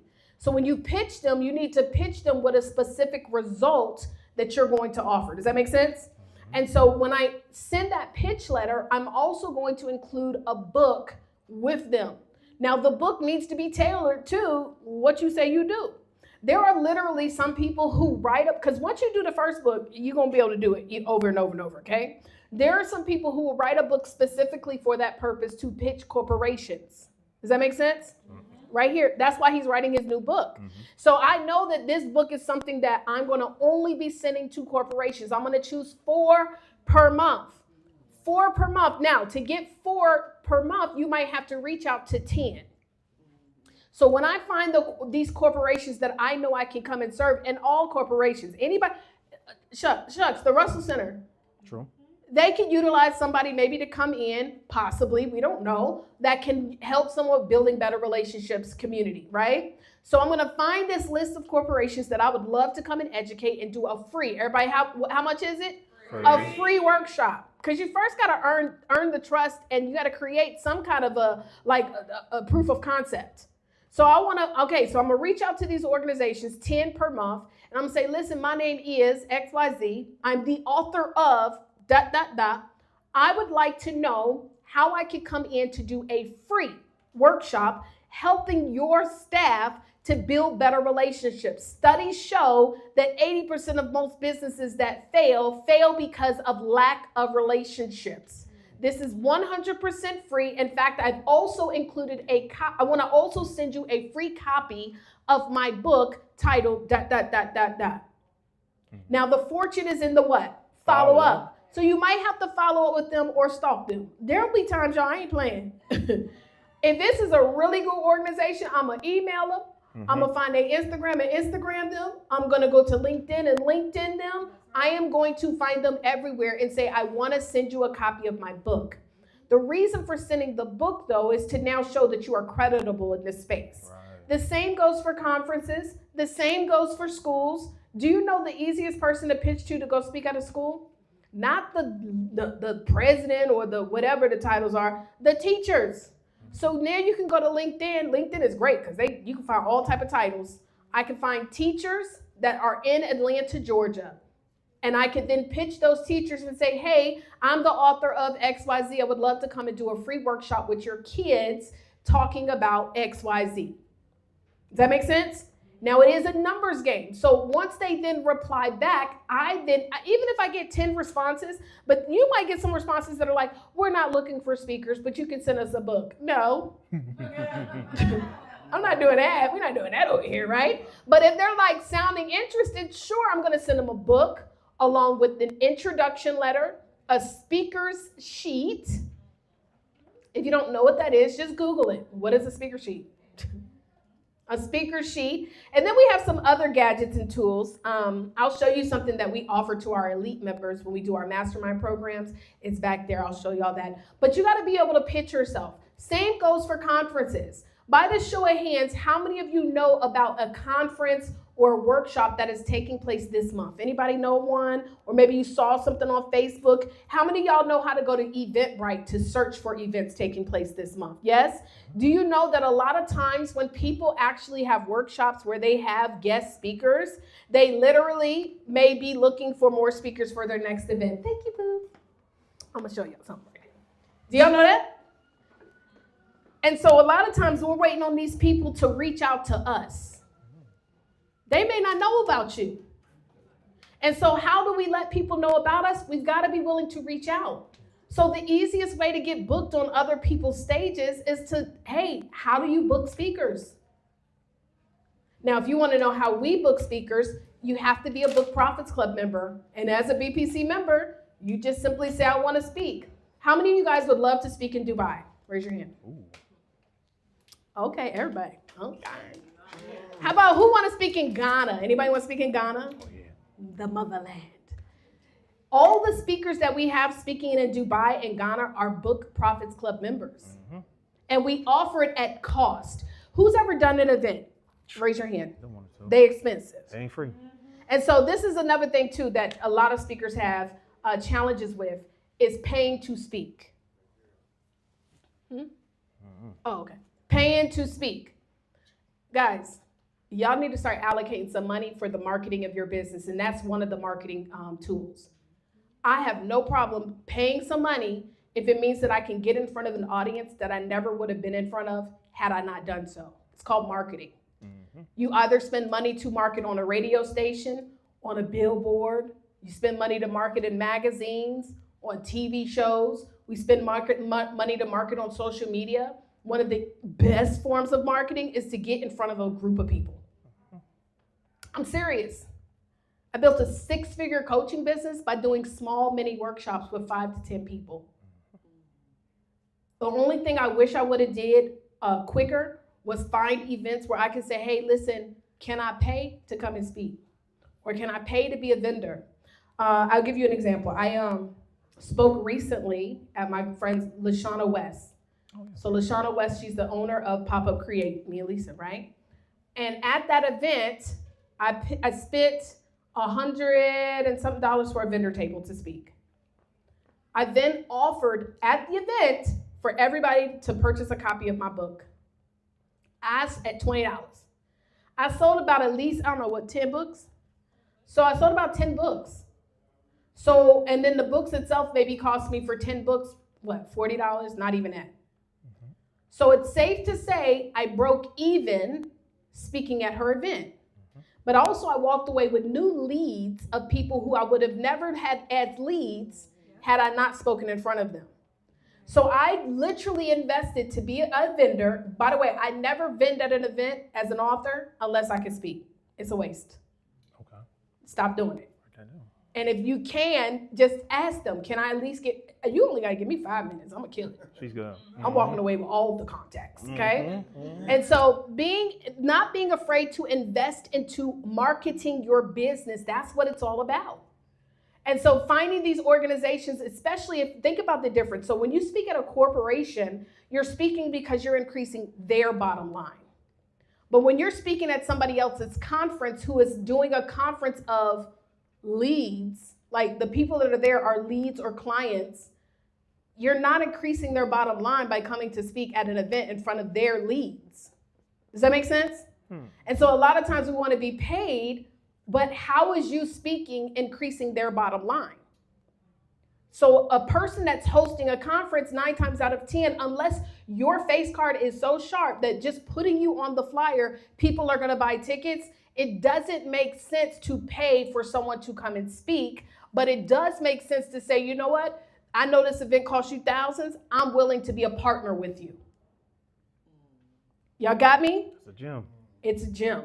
And so that's one of the ways that you actually get on these corporations. So this tool right here is also a tool that I use for like bigger platforms. Now I do not have a desire to speak in front of corporations, but I do have a desire to speak on major TV shows, major conferences. And so to stand out, one of the things that I do, I actually did it here for Russell Center to connect with the CEO. I send them these items right here. This is an author brand card, and these are what we make for our clients. And so you literally, I'm telling y'all, I sent this to the CEO of here, and I customize it because it has like a little plug right here, so you can also add additional videos. So we create like a video. We also include the book, as well as an intro letter and a speaker sheet. Well, you don't have to do the speaker sheet because this is the speaker sheet. And I sent it to the CEO, y'all. He emailed me within an hour, like, I have never received an invite like that. Also, sending a book allows you to stand out, but adding a little sauce like this, even more. Yes, yes. So that's how you get on those corporations. You got to know what corporation you want to speak with. And by the way, again, pitch to speak for free. You might speak for free the first couple of times, but now once you create a proof of concept, you get a letter from the corporation saying, you were so amazing, this was great, da da da da da. You share that now when you're pitching in future environments. I'll finish it with this and then we're going to go to Bruce. I had a young lady who wrote a children's book. She had a children's book, and she started doing free events at schools. So she would pitch herself to these schools to do the free events. Then after she got enough testimonials of how it's been changing the kids' lives, she now pitched herself to say, listen, do y'all got a budget? Now, a lot of times schools will say, we don't have a budget to pay you to speak, but we do have a budget for your educational materials. So then it went from them not paying her to speak to saying, yes, we want 200, 300, 400, 500 copies of your book. Now, when you are serving kids, there's two people involved. There's the kid and then the person who pays for the kid to be in your program. Typically, that's the parent. So this is a tip for anybody that wants to be a children's book author. Let me show you how you slay it, okay? In the book, create a page where you can partner with maybe a local company or a company that maybe provides candies or something like that, because kids love candy and pizza. Don't they? True. And you can do something where you might find a local pizza company that maybe needs a little bit of marketing. You say, listen, I'm coming up with this children's book, and I want to know, can I include your company so when a parent comes in, the kid gets free pizza on you? I'm just going to put a certificate. And so now we tell the kids when we're doing the workshop, kids, how many of y'all want some free pizza? Now, they're not going to send the follow-up if you don't give them something for them, because they want pizza or candy. So you say, listen, in this book that I'm giving you, I want you to take this home to mommy or daddy. Tell them you get to get some free pizza, but you have to finish this assignment. The assignment could be, they're going to now see all the great things you do for helping to strengthen kids and da-da-da-da-da, whatever the result is. And you say, you got to schedule a call with me, and then the kid can get some free pizza. They going to be checking on it. Did you do the call? Because we need that pizza. Does that make sense? So it's a way that you can offer an incentive to the kid, and now I can get on a call with the parent to talk about how I help to build up the confidence in school. So all I need to do is get it, and the school bought enough copies for all the kids, so and I will charge them wholesale. Because now they're going to take the book home to the parent, and all I need is a couple parents to say yes, and guess what? They're coming to my workshop. So she was doing that, then she started to pitch herself to the YMCA. Now, at first, the Y was like, we ain't got no money for you. Guess what? She still kept doing the workshop. See, we think that a no means never. Didn't I tell y'all that? We think that when somebody say no, this ain't for me. God is telling me to switch. No, stay focused. Yeah, stay focused. Lord, right? And so now she kept doing the workshops, kept getting the recognition. YMCA dropped her a 5-figure check. Let's go. To do a weekend workshop with the kids. She did so good, they dropped it again. It got so high, she stopped telling me how much it was. Somebody say again. Oh, that's good. Okay, so y'all see how to do it? You got to be willing to put yourself out there just because it's 11,000 books a day. And some of them was, oh, by the way, Amazon top seller? Okay, here I go. I know y'all knew it was coming. I won't go too deep into it today. But even a lot of those 11,000 books push to be Amazon top sellers. And trust me, not being one or not being one has not changed the livelihood of their business. Amazon just knows that we as a people love a title.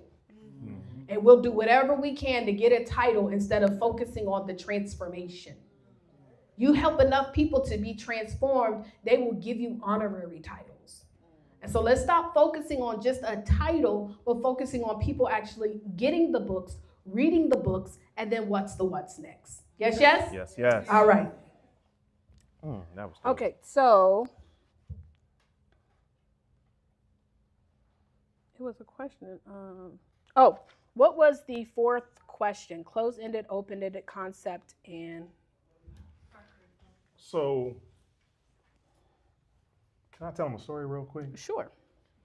I had moved from Cincinnati, Ohio, where I grew up, to Nashville, Tennessee. And my mind said, if I can go somewhere different, I can have something different for my life. What I didn't realize was, how's the old saying go, wherever you go, there you are. So I went about 300 miles away from where I went to school to make about $300 more. I really could have stayed home for that, right? And so the branch I was running for this company was doing really well, great customer service scores, low attrition, high accuracy, passed audit compliance. But I was getting paid the same as all the other managers in the region. Fast forward, they sold that division, so we all was out of a job. I often start this story out with, I got fired, right? And they say, well, what'd you do, Bruce? I said, well, we all got fired. And I asked my buddy, I said, man, if I work harder than everyone else, how do I get paid more than everyone else? And he said, well, you got to go into sales. I said, okay. And here's something really, this is unrelated, but it's related. You have to be careful who you ask advice from, because they can only give you life based on their life's experiences. So if you want to make money and change the lives from your book, you shouldn't ask me, because I learned from her. You should ask her because she's done it. If you want to make sales simple, then you can ask me. So if he had sold houses, I might be a real estate agent, right? If he sold insurance, I might be an insurance broker. If he had sold drugs, I may be dead or in jail. Right? So we want to be careful who we ask advice from. Fortunately for all of us, he sold cars. So guess what advice he gave me to do? He said, you got to go sell cars. So I said, okay. I found a good company, they're ethical, had good service and good vehicles and good training. So the first day I walked in there and everyone's running around. I was like, man, what am I getting myself into? And I stood there for a little bit. I got a suit on. And eventually someone comes up to me and said, Bruce, hey, thank you so much for coming in the interview. We're a little busy. I'll be right with you. Now, some folks will be annoyed, but I was excited. I was like, oh, they understaffed. That means they got a job for me. So I'm sitting there waiting. A customer comes in. He's looking around. He sees me. He says, hey, I need your help. I said, well, sir, I don't work here. He's like, no, it's fine. I already know what car it is. I said, well, you didn't hear what I said, but that's fine. Let's go take a look at the car. So we go out to the car. I don't know anything about selling cars. So I asked him, I said, well, why did you come in today? He said, man, I got in an accident last week. I just got the insurance check. I said, okay. Well, what kind of car do you want? He's like, you all have this red Honda. I said, all right, red Honda. I said, why do you want the red Honda? He said, man, it's safe, price, good gas mileage, and my family can fit in there, right? There's 4 of us, we can fit in there comfortable. I said, okay. So he shows us the car. He's looking around it, looking in it, looking under it. He said, well, what do we do next? I don't know. I don't work here.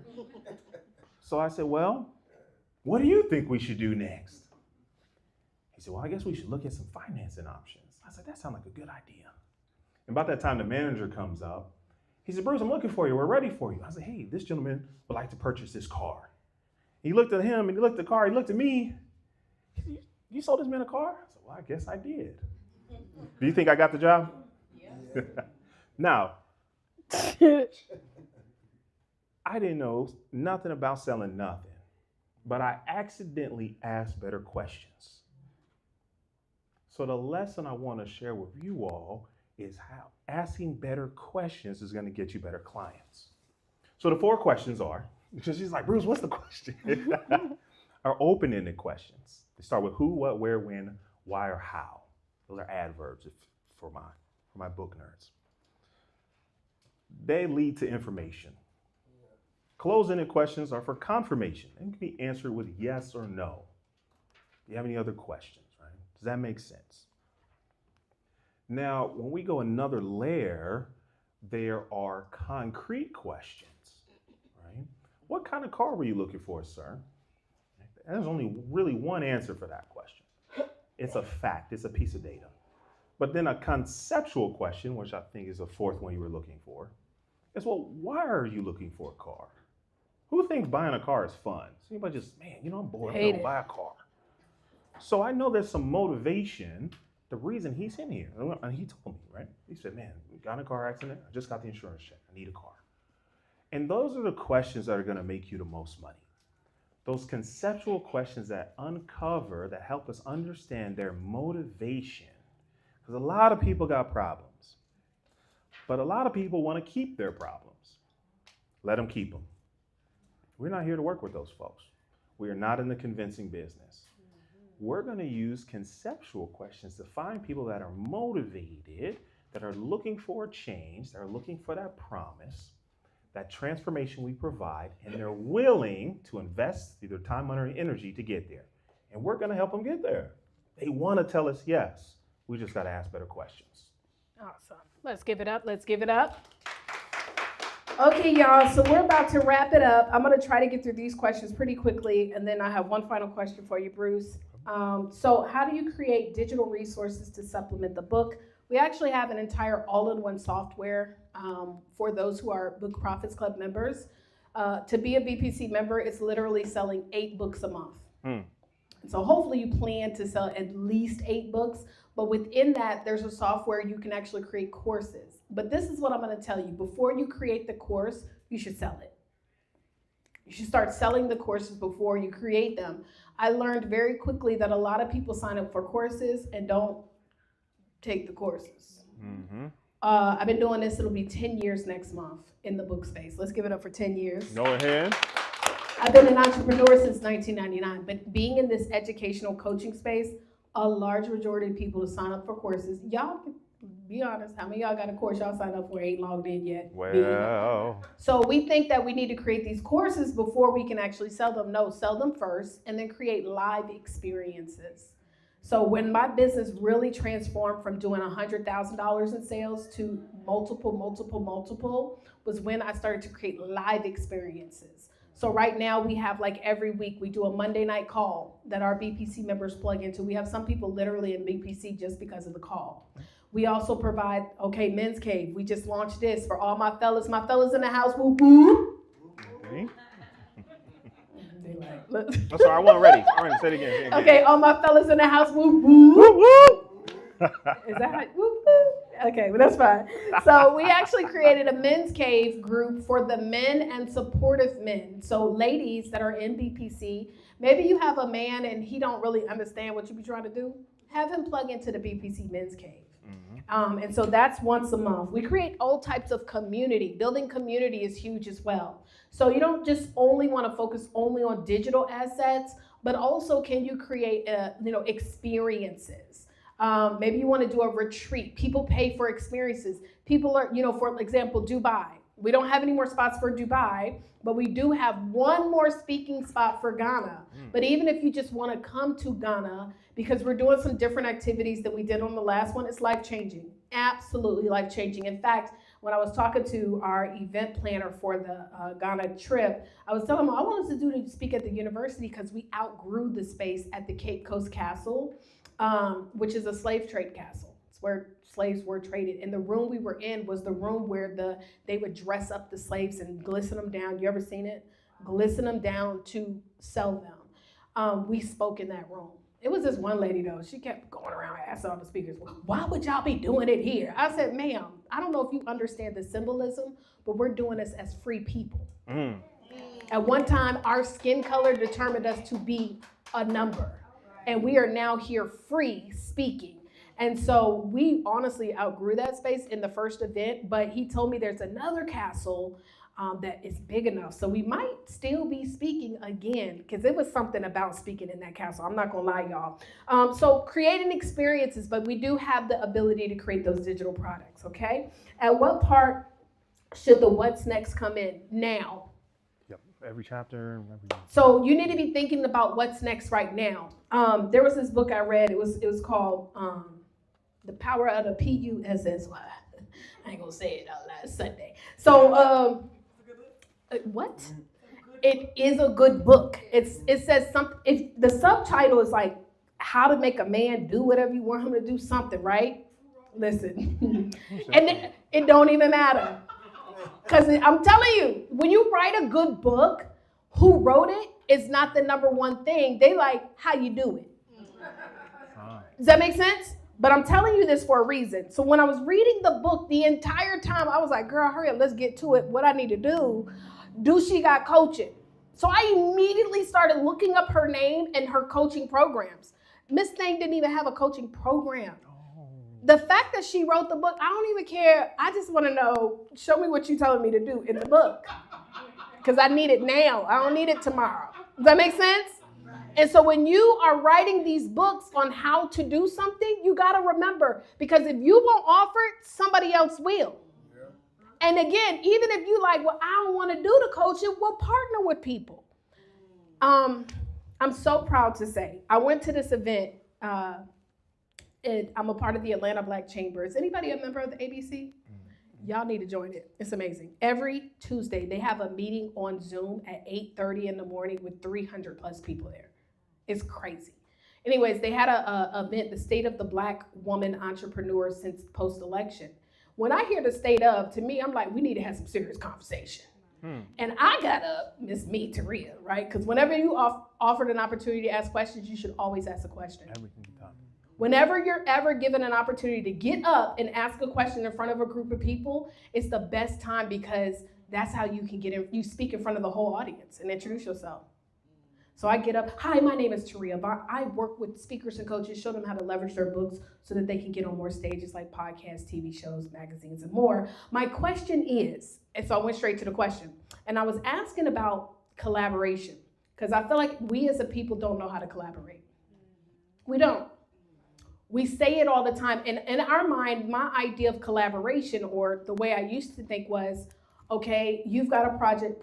I mean, you need my product, Anthony. Go ahead and give me your credit card, and I'm gonna give you the service. We just collaborated. That's not what I'm talking about. Anybody in here know how to do hair? Right? Okay, 2. Let's pretend that was your business, hairstyling. What most people will say is y'all will look at each other, if y'all were stylists, and say, competition. But what I see is 2 sisters that could do a styling event together and be able to create marketing for both of their businesses. That's collaboration. I don't even remember why I was talking about this, but I was saying this to the effect of, when we talk about promoting like another product or service in our book, because a lot of times we're afraid, because we're like, well, I don't want to do that because, these are my leads. Guys, the only way that this will ever change as a community for us when it comes to collaborating is that we have to keep doing it. One lady, when I asked that question, she was like, well, you should just start your own.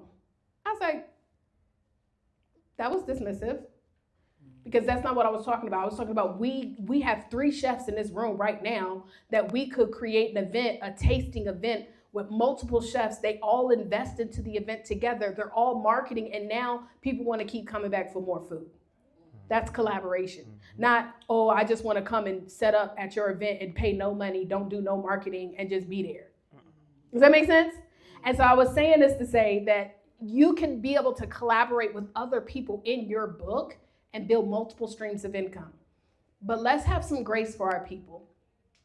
Some of us, depending upon our age, our great-great-grandfather and mother, or great-great-grandfather and mother, or great-great-great, were slaves. So they weren't just surviving out here like we do. We survive out here. You know what I mean by survive? Like to pay the bills? No, they were literally surviving. They were literally, and then you have the ones in the house and the ones out the house where they're creating divisiveness on skin color. And so we don't realize, and somebody can give me the word, but those types of surviving traits have been passed down into us without us even knowing, subconsciously. If it is to be, it's up to me. Somebody Black must have made that. If you want things done right, get what you got to do. Do it yourself. What? But you have some cultures who've been in existence, their businesses have been in existence for thousands of years, thousands. They learned how to collaborate years ago. So I'm just saying this to say that we as a people, Black and brown, we gotta have a little bit more grace for each other. We've gotta also stop being afraid of being told, listen, the way you did that, that's not what I was expecting. We get defensive, somebody try to check us. We gotta learn how to check people too, but we also have to learn that just because nobody purposefully, I don't think, partners with someone to do them wrong. We sometimes just don't know. Who's a first-time generational entrepreneur? Who was operating a business for a minute with just a PayPal? No business license. Oh, well. No business license. I ain't had no business. What's PayPal? That's how I get paid, with my Social Security. out here wondering why I'm getting taxed so much. Okay, so anyways, how to narrow down book ideas. When you write those lists of years, right, I want you to also think about what do people normally come to you for? But when you write those lists, I want you to then highlight the ones that stick out to you the most, and you narrow it down yourself. Only person that can identify what they want to do is you. Stop looking at what other people doing left and right. I don't look at other book coaches and how they teach and what they teach. If you've heard anything that sounds similar from another coach, I promise you they got it from me. Because I don't look at I have a marketing coach. I might have a public speaking coach, but when it comes to this marketing of my book, leveraging my book, I don't go to other book marketing coaches. And so I made a decision because based on what happened to me to get into this space, not because I was pocket watching and saw somebody else doing it and said, ooh, I need to teach books. Does that make sense? So when you write that list out and you identify what moves you, make sure it moves you, because if it doesn't, trust me, there are days where you are not going to feel like doing the do. Getting up, marketing, speaking, networking. But when you're passionate about the result, it makes it so much more easier. So that's how you do that. And then more information on the subchapters. So once you create once you create the title of your subchapter and turn it into a question, you want each subchapter, you want to type, if you could type quickly for my typers, you want to type for about 5 minutes. But for those who are not typers, there's these things like this. You can record voice notes and literally answer the question as if someone's interviewing you. People don't want to read a book that looks so structured that it was made by or generated by AI. They want to feel like you talking to them. So sometimes in my book, I might say, so how'd you overcome fears? Like, talking to people, I'll be like, child, let me tell you something. And my editor would know not to change it to child, because that's not how I talk. I want when you read that book for you to be like, Taria, girl, I can hear you telling me, listen.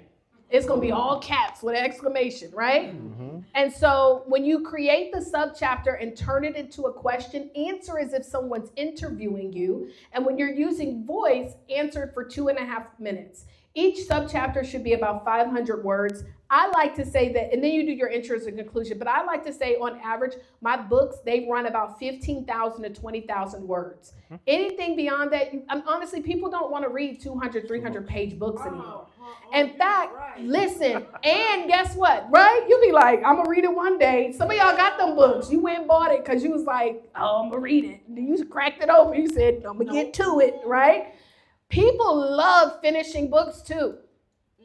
The biggest compliment that you'll receive as an author is like, oh my God, I read your book in a day while I was on a flight. We think that a book that's only 15,000, that's not enough. But you're writing a book to write another book. Mm-hmm. So it's not going to be the last book. John C. Maxwell is the king on leadership. Yeah.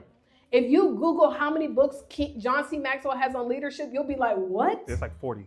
40 plus. Mm-hmm. In fact, he's got with the 21 Irrefutable Laws of Leadership, it's like 16, 17 editions of that book. Oh, wow. So we don't need to be trying to write a book because it's the last book. Write a book to write another book. Yes, yes? Yes, yes. And the last question is for us both, and then we're going to wrap it up. You guys don't have to leave. I'm going to do the raffle. We do have some people online who purchased the book as well.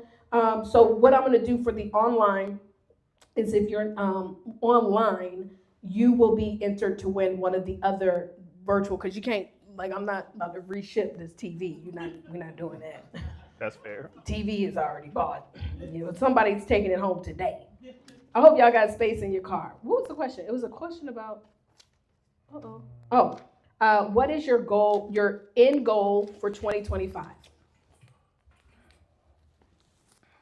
So I actually have 4 goals. Whenever we're planning a year, I encourage you to look at it at about 12 weeks at a time, about a quarter at a time. So our physical health goals, emotional, spiritual, and financial or business. That's how Bruce does it.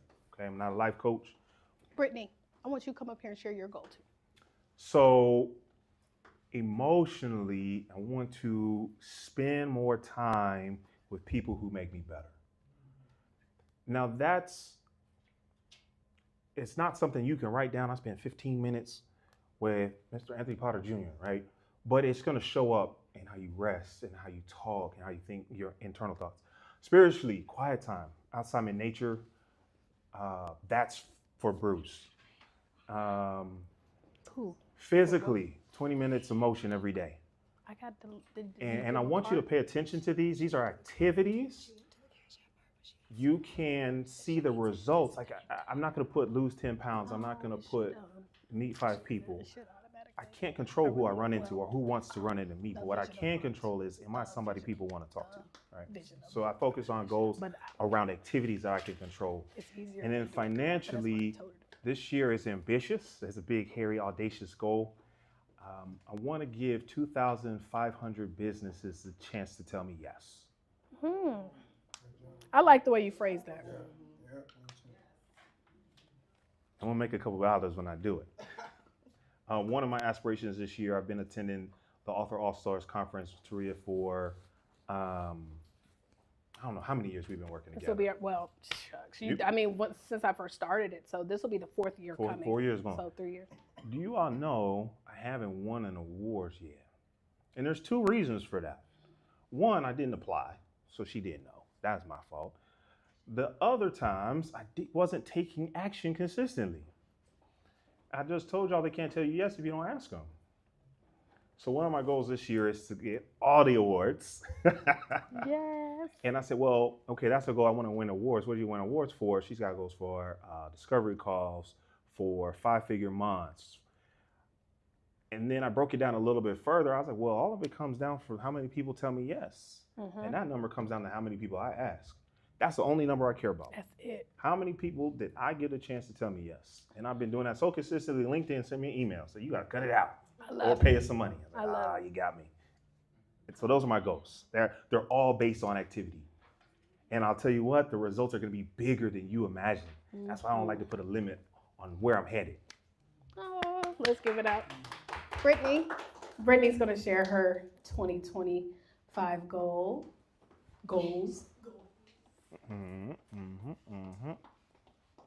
Okay, so for 2025, you guys, I do a vision board party each year. Like that's my thing for the beginning of my birthday. I'm a New Year's baby. So vision boards, all that, that's my thing. Yeah. Yes. So on my vision board, I put down 3 different goals. I put down love, because I'm dating. So I put that on there. That was important to me this year. I'm a divorcee. So I took a few years off, started healing, got myself together, and now I'm ready to get back out there. So I put that on there.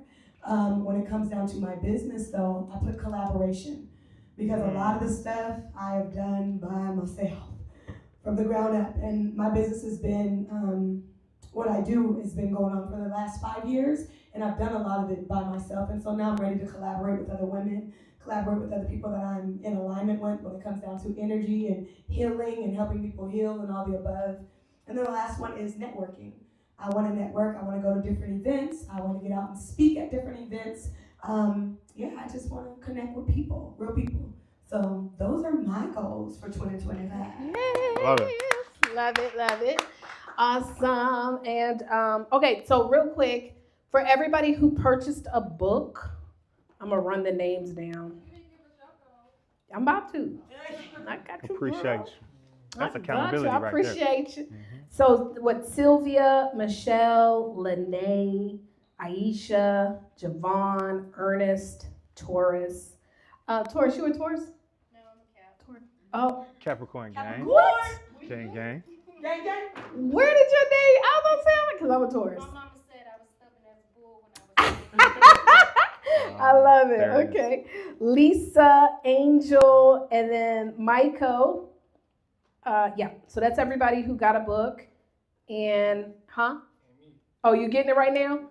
Okay. Oh, if y'all, because I'm about to do the giveaway. So what I was going to instruct, once you purchase the book on the card that y'all got, write your name down and give them to Brittany. Only once you purchase. So write your name down and give it to her because that's how I'm going to do the raffle, okay? If you are online, my online folks, just let me know in the chat that you purchased if I said your name because I'm going to do some giveaways for y'all. So the link to purchase a book is up above. Okay.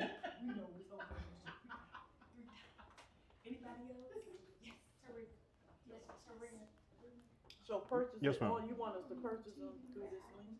You'll get a copy of the book today, and that'll be Yeah, your you'll entry get to for the select which giveaway. one you want. Mm-hmm. Okay. So you'll get some and a chance to win. Not or. Yeah, so you actually get in the book today. Mm-hmm. And you also get entered to win this giveaway. Okay, to be a New York's bestseller, somebody was asking as well, you have to do 5,000 book sales in a single week. 5,000 book sales in a single week, and you have to be also listed with specific publishers, I believe. But I know somebody was asking that. Do I have a goal of being a New York bestseller? Now, I don't care about Amazon, but New York bestseller is pretty dope. One day that'll be the goal. Right now, the mission though for me is to impact over 10 million men and women in mind, body, and soul. That's bigger than a New York's bestseller, right? And titles are not bad to have because some of them are edifiable. So where you talk about winning awards, we do the awards because when people see you getting recognized, they recognize. That's why I like to say recognition gets recognized. But a lot of times we don't even use it the right way. Like, if I received an award, and I gotta start doing more myself too, I would take a picture or take the same picture and repost it on social media like every couple of months. Like, thank you so much for whatchamacallit for giving me our, it could have been 3 years ago. People will be like, congratulations. But them seeing that means, oh shoot, they award winning. They don't know what the award is. Every award was made up. It started somewhere. So, we got everybody? We got everybody? Okay. No, not yet. Okay, we're gonna get it. Well, I'll give y'all a couple minutes. So here's my goals. I'll go over, because I love how because one of the things we do teach on is not just setting goals in business. If you only set goals in business without setting goals for other areas of your life, you'll find yourself burnt out. Oh, quickly. Every month we actually have a planner, a profits planner. We're coming out with the new edition as well of the profits planner, and we talk about identifying the top 3 areas of the 8 areas of your life, from wellness to your relationships, whether it be your friends and family, that's one category, and then romantic. We also should never combine friends, family, and your romantic together. Like, those are separate, right? Message.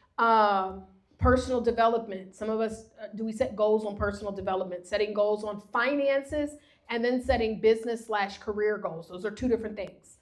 So a lot of times people will set a finance goal without setting the business goal, right? And that's okay, but we have to understand that those are 2 different things, okay? Anyways, so I'm gonna tell you guys my business goals that I have for this year, my top 3 goals. So the one top goal is that I wanna open up my own event space. Come on now. Okay, I do a lot of workshops like this. I do a lot of workshops, but also, as y'all can see, I have cameras. I am a gadget girl. And so I want a digital space for the types of events we do. We do events that range anywhere between 10 to 15, 20 to 100 people events. So we do 2 of them, one event a year, which is our Author All-Stars Dinner. That's that magazine you guys see. So that event has about 100 people that come. I'm nosy, I'm trying to see who over there. 100 people that come, and so that costs a lot of money. And then we're doing a hybrid event in June. We have to go all the way to North Carolina just for this event. And I'm just telling y'all, it cost me $11,000 to do the event. So what I do is I invite BPC members to be speakers, but at a very discounted rate, just to help subside with the cost, not to profit from the event, right? We're partners. And so instead of me spending $11,000 to do a one-day event, I'm like, I need my own event space. Hello? Right. So I want to have an event space where we're also launching a TV show, a TV network. So on top of that, we need to have a space where all of the people who have their shows within the network will be able to create content. So yeah, I want to open my event space for that. And I'm big on sharing different goals like this out in public. A lot of times people be like, don't tell people your goals because, they might try to steal them. Where? How you gonna steal my goals? When? Why? Like, y'all, come on, we gotta stop being so, think, first of all, it's 8 billion people in the world. Who cares if they try to? If it's not for them, it ain't gonna happen. So I don't never care about, I'm gonna put my stuff out there in the public, okay? And the truth is you'll never do it the way that I'm gonna do it. So if I say I want an event space, how can someone help me to get it done if I keep it to myself? So I was sharing this the other day to a woman who's a real estate agent out here, Sonia Booker. I'll just put her name out there. And she was like, girl, I got a space. We could work together. Do you see what I'm saying? So I don't even really need the location. Now I just need all of the equipment, which is still the most expensive. But still, I now can start working towards it. And even though it's not in contract, I'm just giving that as an example. So having an event space, number 2, I alluded to that, is launching our TV network. And our goal is to be able to have at least 30 shows by the end of the year that are on the network, right? So we're launching this network. And then my third is to have 2 sold out international events. We've got Dubai that is in June. So we're already marketing to that. Ron is actually going to be speaking in Dubai with us. Yes, let's give it up to Ron. Y'all, I'm so excited. When I put it out there that we are doing an event in Dubai, I got people from all over like, hey, I want to come speak. I'm like, you can't. It's sold out of speaking spots. But we are looking for 2 people that live in Dubai to speak on specific topics. And then Ghana. So we're going back to Ghana again for the second time in a row. We're going to be taking it up a notch. We get a chance to go visit one of the kings in Cape Coast. We get a chance to, of course, visit the castles. And then we also get a chance to give back. So we do a nonprofit, give back with the kids. We got a time, we did it this year. It was a little organized, y'all. But let me tell you something about them kids in Ghana. Them babies dressed up in their best outfits to come and get pencils, notebooks, stuff that are, like, we don't even think, a notebook. I don't want this. I want a new book bag. No, them babies were so grateful. And so it was so nice to be able to just see, like, they were so slick though, y'all, because some of them, I've seen them twice in the line. I was like, now how you get in the line again? Go ahead, take it, right? Because they don't have it. So we also, on January the 1st, we spent time at a nonprofit that we're partnered with, giving back to the kids. This is going to be an amazing trip. Ghana's going to be incredible. So that's my goal. Those are my top 3 goals for 2025 as far as business. Now, the other stuff, y'all just pay attention. Y'all will see all that stuff too. All right, so now we're going to go ahead and do the drawings for these giveaways. Bruce, thank you so much. And also, let's give it up for Brittany as well. Bruce was like, listen, do you need me to jump in? I said, come on, jump on in. Right. And another cool thing, too, is as a BPC member, all my BPC members that are watching, if y'all want to speak at the next pop-up workshop, y'all just need to let us know, okay? So let us know, Book Profits Club members, where, if you want to come here to Atlanta. And you do not have to live in Atlanta. Another cool thing is we have 188 people who registered for this event. If you could get 10% of 188 people to pay you, let's just say $500 for a product or service, would that be nice? Well, when you become an invested speaker or partnered speaker, we actually give you the registration list. So this is another benefit of being a BPC member. I don't gatekeep. We all about let's do it together. You know what I mean? Okay. Brittany. Okay, I'm gonna have you help me to shuffle it up and then we're gonna pick. And so what I'm gonna do, no, yeah, because that's for our, we need to put your name on the thing. Did you put your name on here? You already did? Yeah, you need to put it because you're a VIP. Can you write, you got a card by you anywhere? Oh, you already did? Oh, okay, good. All right, cool.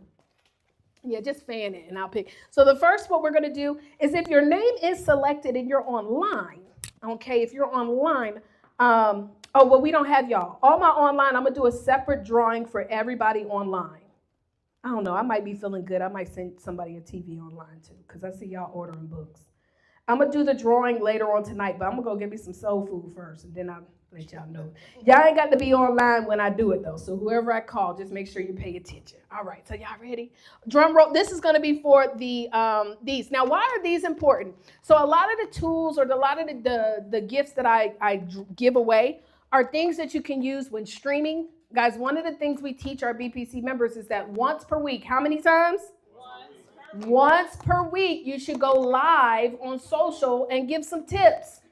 And then at the end of your tips, you create a call to action, sending them to a website, which we call a hook item capture page. The reason why you need headphones sometimes is because maybe you might be living in a neighborhood where, you making, because we put sound effects. We use new, so you can, so you might not want it to be playing out loud. So you can use this for that. Also for streaming, if you're ever speaking at a conference, it's highly recommended to use some earphones when you're speaking on a virtual conference, right? So these are for those. So we're going to pick the first name of who's winning the earphones. And then again, online, we'll be doing a drawing for y'all later on this evening.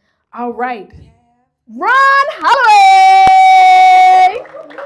Congratulations, Ron, my brother. Huh? Yeah, y'all will be able to come up here to choose your books once we're done. Okay. Okay. All right. This gonna be for the ring light. Nice little ring light for your phone. Okay, it's got the different colors. All right, y'all ready?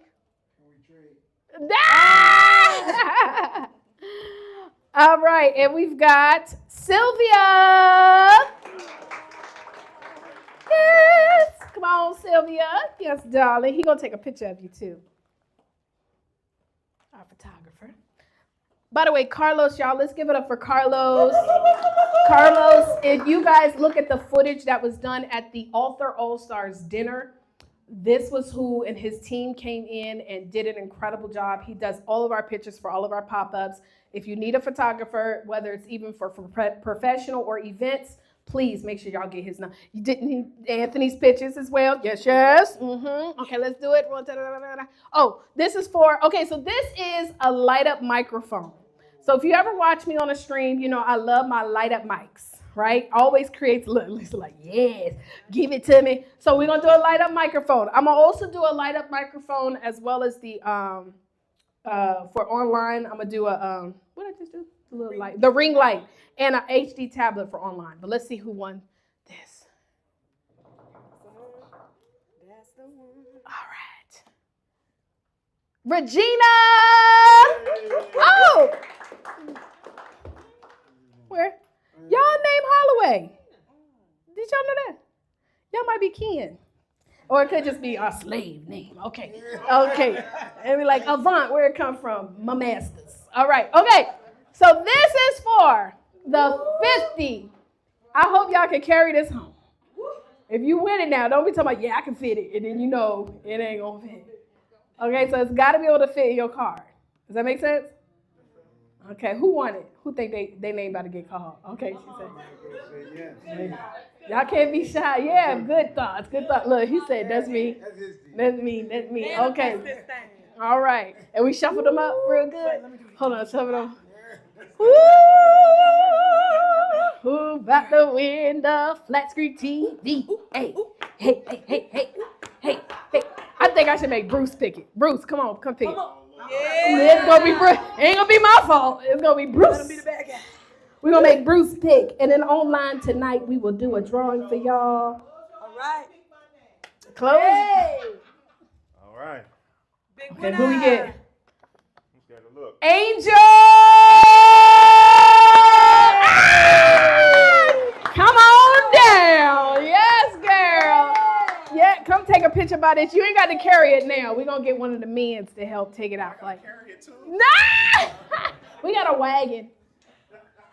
Come on, y'all. Get in the picture. Yeah. Yes, honey. I'm going to also do a group picture, too, so I'm going to allow y'all to come up here to grab the book.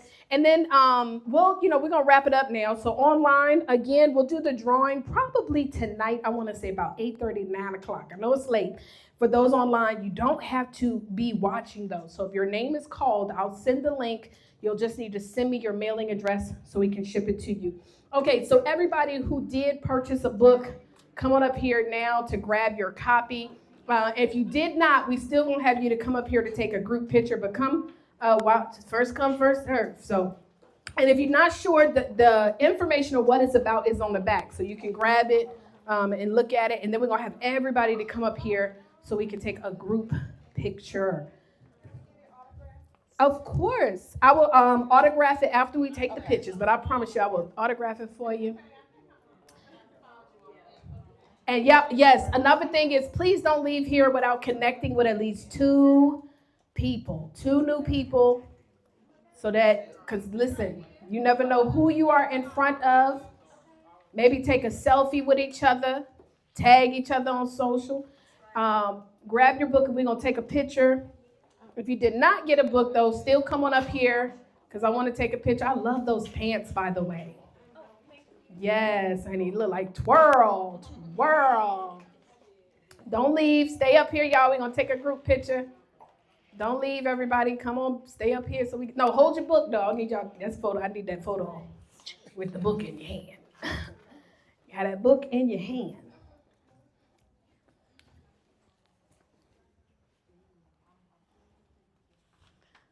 Okay, so you saw. Thank you. I said I'll call you later when we get a chance. Okay. No, our signs are compatible. Oh, are they? Oh, okay, well then that worked too then. Yes, Taurus and Cancer. Yes. Capricorn. Oh Lord, I'm sorry. All right, y'all. Online, we about to wrap it up. I'm gonna end the stream too online, y'all. Well, if y'all want to see us take a picture, that's fine. Y'all can see who all is here. Okay, y'all come on up here. If you didn't get a book, if you do got a book, bring the book up here. And if you want something, take a picture with it. Come on.